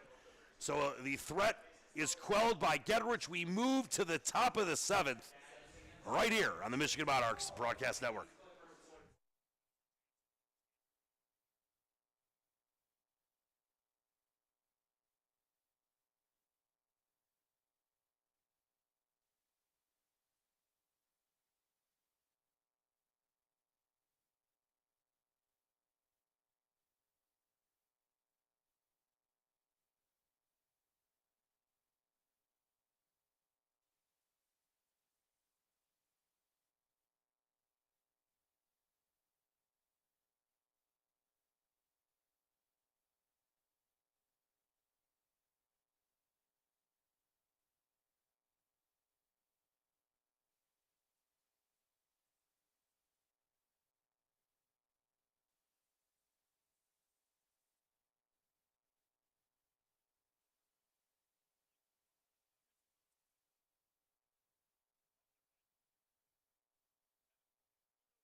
And welcome back in, Dan Leach alongside Tom Cavanaugh. Guess what?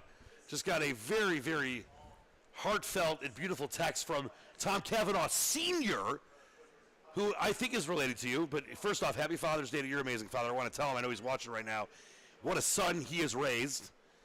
Me and you just met recently, and I told you you're like my best friend, which is a big deal for you. And I'm looking forward to meeting your dad. But he did text us best broadcast team in the league, because even in terrible, lopsided losses, we still make it sound good. Oh, yeah. And that's a big part to do with you, my friend. It's the entertainment factor. That's the thing that you and I both bring to a game, and especially when Dan Leach is on the call, you know, just like the guy up in the front row, you're worth the price of admission. It's very kind of you to say. And up for the Clippers, who have just dominated this one, Caleb Sanders. He led off this game. Maybe it was a harbinger of bad things to come with a home run to left. And it's been blowout city since. This time, though, he swings and misses twice in a row, and it's 0-2 as the new pitcher for the Monarchs, number 33, Kevin Cordy, out of Saginaw Valley State University, senior from Southline, Michigan. He was a transfer, so did not play last year in college. And that ball roped into right field. Easy play for Thielman, and it's 1 up, 1 down. And we've got a pinch hitter, number 35. Great work there, Tom Cavanaugh Jr. But you're not really junior. You're just, you're just TC. He's TC Senior, or TCSR, or just TC1? My grandfather, his name was Tom as well. We all have different middle names. So theoretically, you're Tom Cavanaugh the third. If we had the same middle name, yes. You're cool because you're just Tom Cavanaugh. That ball bounced up there by Kevin Cordy. So here's the pinch hitter, number 35, Jabin Bates, undecided on where he's going to play college next year. He's a junior from Granville, Michigan. We're going to see some pinch hitters here the rest of the way and get some more playing time for both squads. Probably more so on the Clippers side, but this is the last time they're going to bat unless the Monarchs could score 5 runs in the bottom of the 7th. 2-0 count on Jabin Bates. And make that 2-1. Nice pitch there by Kevin Cordy. And Kevin Cordy, as we mentioned, out of Saginaw Valley State. Right-handed pitcher. You have any numbers? I got your grocery list there. That's good. Any numbers on Corte? Yeah, Cordy's pitched this year.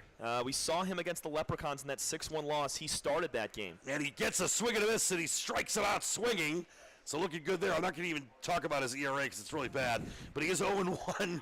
Has appeared now in 4 games. He started 1, 2 1/3 innings pitched, 1 strikeout, make that 2 now, 5 walks, 4 hits. Yeah, and he's allowed 9 runs, but only 6 of them have been earned. So some of that has been on the defensive side for him, but he only has 1 strikeout in his 3 appearances, and that was, as you said, his second right there. So we'd like to see him get that up a little more, but he's finding a groove as he's getting farther into his time with the Monarchs. Let's see if he can get his 3rd strikeout of the season there, and he's off to a good start with an 0-2 count on number 12, Sam Lisiak, the catcher.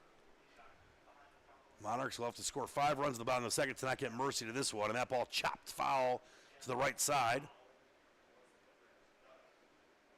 As Blake Gedrich, or check that, Kevin Cordy just coming in relief for Gedrich. That ball smacked into right on his horse is Thielman and makes it easily. So it's a 1-2-3 inning. Good stuff there by Cordy. And we head to the bottom of the 7th. Can the Monarchs stave off the mercy rule? We'll find out coming up next on the Michigan Monarchs Broadcast Network.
Welcome back in. Dan Leach alongside Tom Cavanaugh. Happy Father's Day to one and all. Wish we had better news to report, but it is 14-1.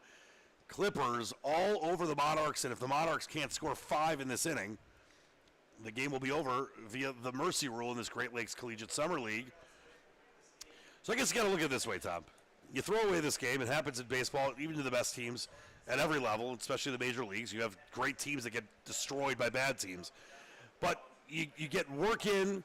Nathan Reif will have a chance to recover from a terrible outing, learn from his mistakes.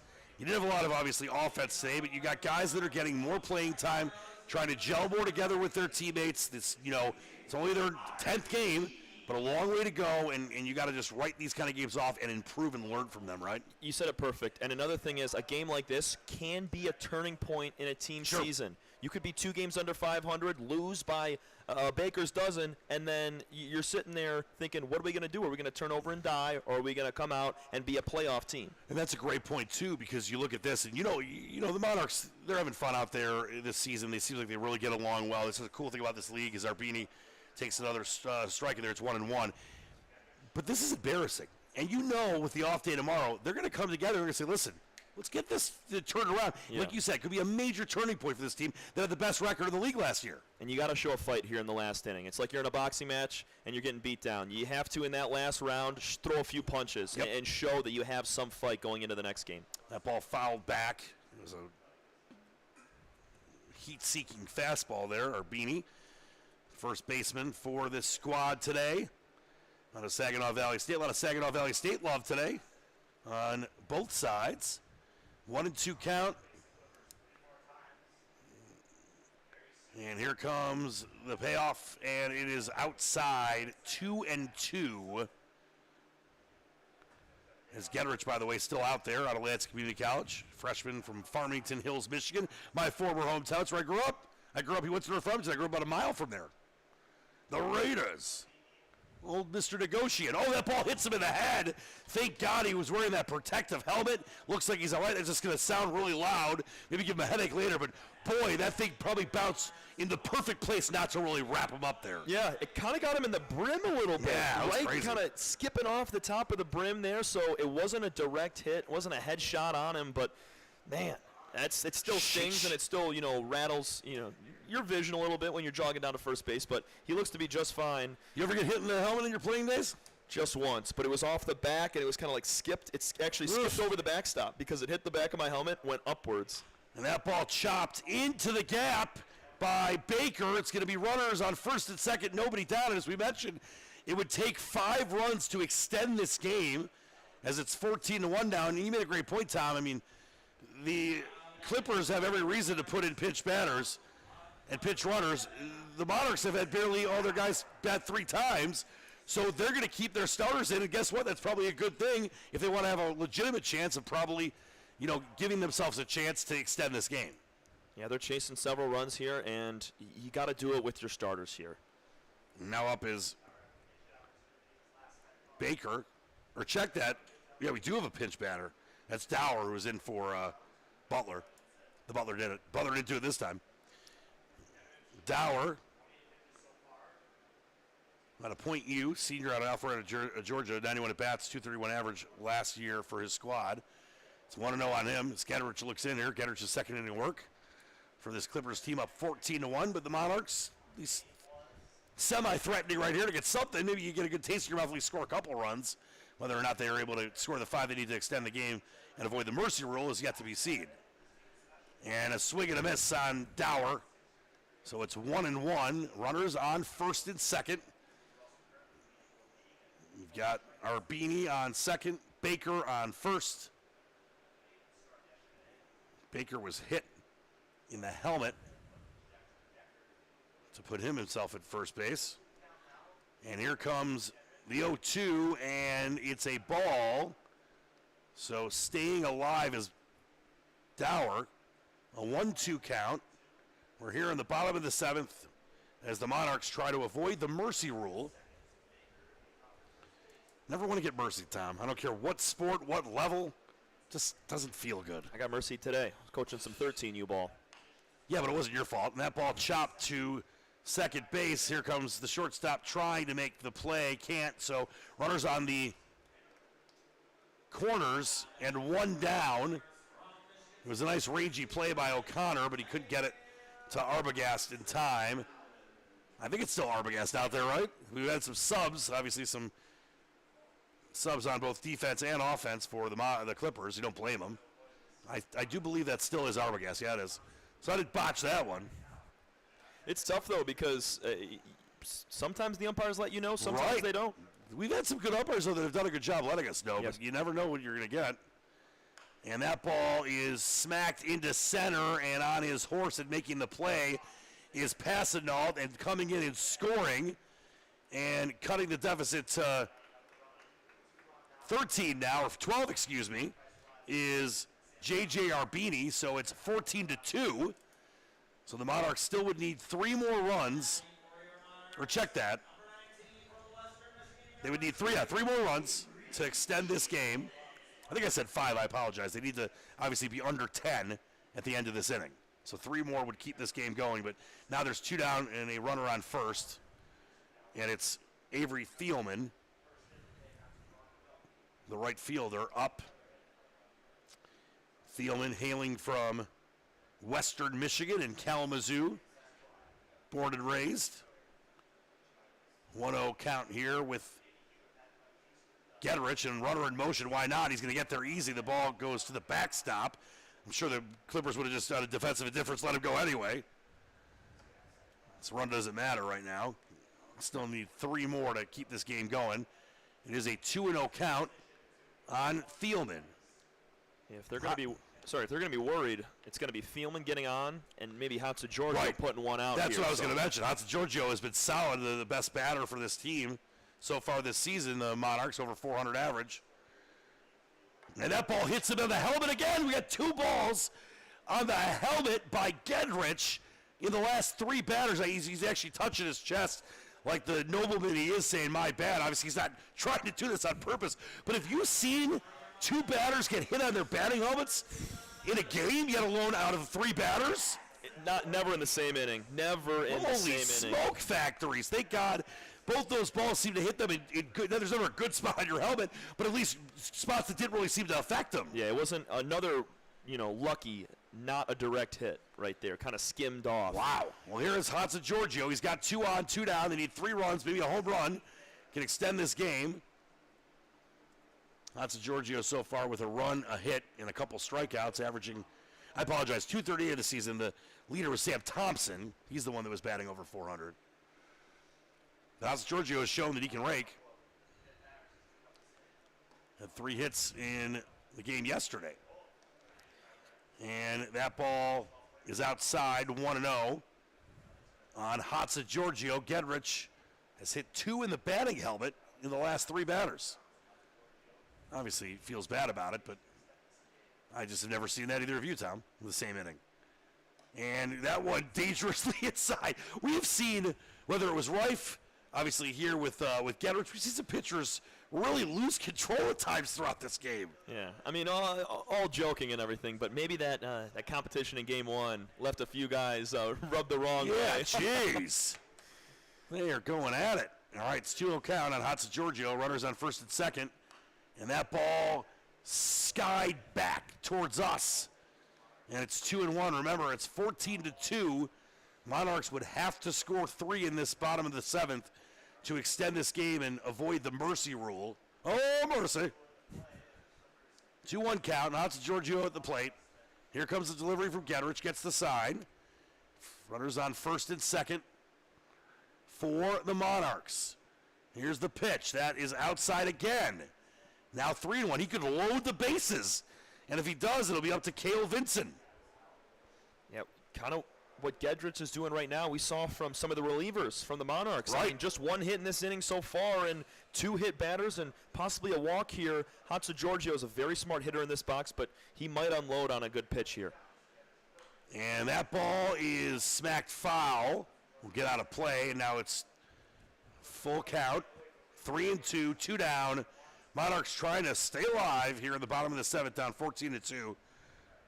Need 3 runs to not get mercied here in the second half of the home and home. They lost on a walk-off 3-2 last night to this Clippers squad up there in Muskegon.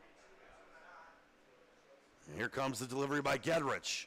Runners in motion. Ball smacked right to the shortstop. That's going to do it. Play made by Sheehan O'Connor, and that's the ball game. And the Clippers, with a thoroughly dominant performance, move to 8-0, 14-2 your final. Monarchs drop to 4-6. And Tom, as we said, sometimes you have bad nights. You got to find a way to relax, exhale, take a breather, and understand it's a long season. And with an off day tomorrow, it couldn't come at a better time for the Monarchs. I completely agree with that. It could not come at a better time. It was a long week of baseball for these guys. They played a couple different teams, but you just saw an A++ Muskegon Clippers team right there. Jumped on the starter early, scored 5 runs in the first, and then punished them in the 5th with a 9 spot. And partially that was on the Monarchs with the myriad of walks and everything that happened, a few errors as well. But you can't take away from what the Clippers did on the offensive side. They were incredible. Well, we might as well do it because we do it every game. We can name a player of the game, and you know what? What do you think, Tom? I'm going to leave it to you. I mean, your dad's listening. TC, your TC, the grandpa's TC. Give me a TC player of the game. I totally trust you. It's tough. I got to go with Sam Thompson because Sure.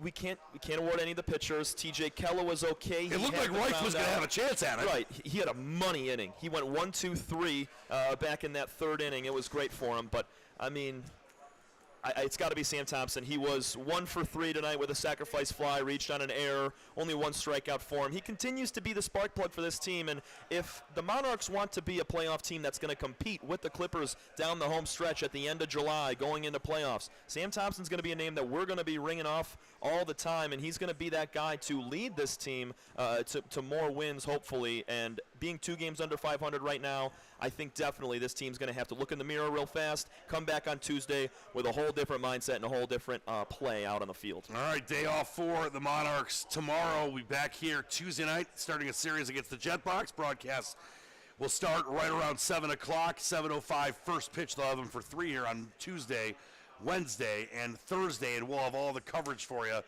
on that Monarchs broadcast network. That's going to do it for us, though. Big thanks to all you for tuning in. We know it wasn't the result that Monarchs fans wanted, but if you're a Clippers fan watching the best broadcast team in the league, you enjoyed today. But once again, happy Father's Day to your great father, Tom Cavanaugh, to mine, the Doc guy, Doc Harold Leach, and most importantly to all you watching out there that are fathers of kids on this team, fathers of anybody.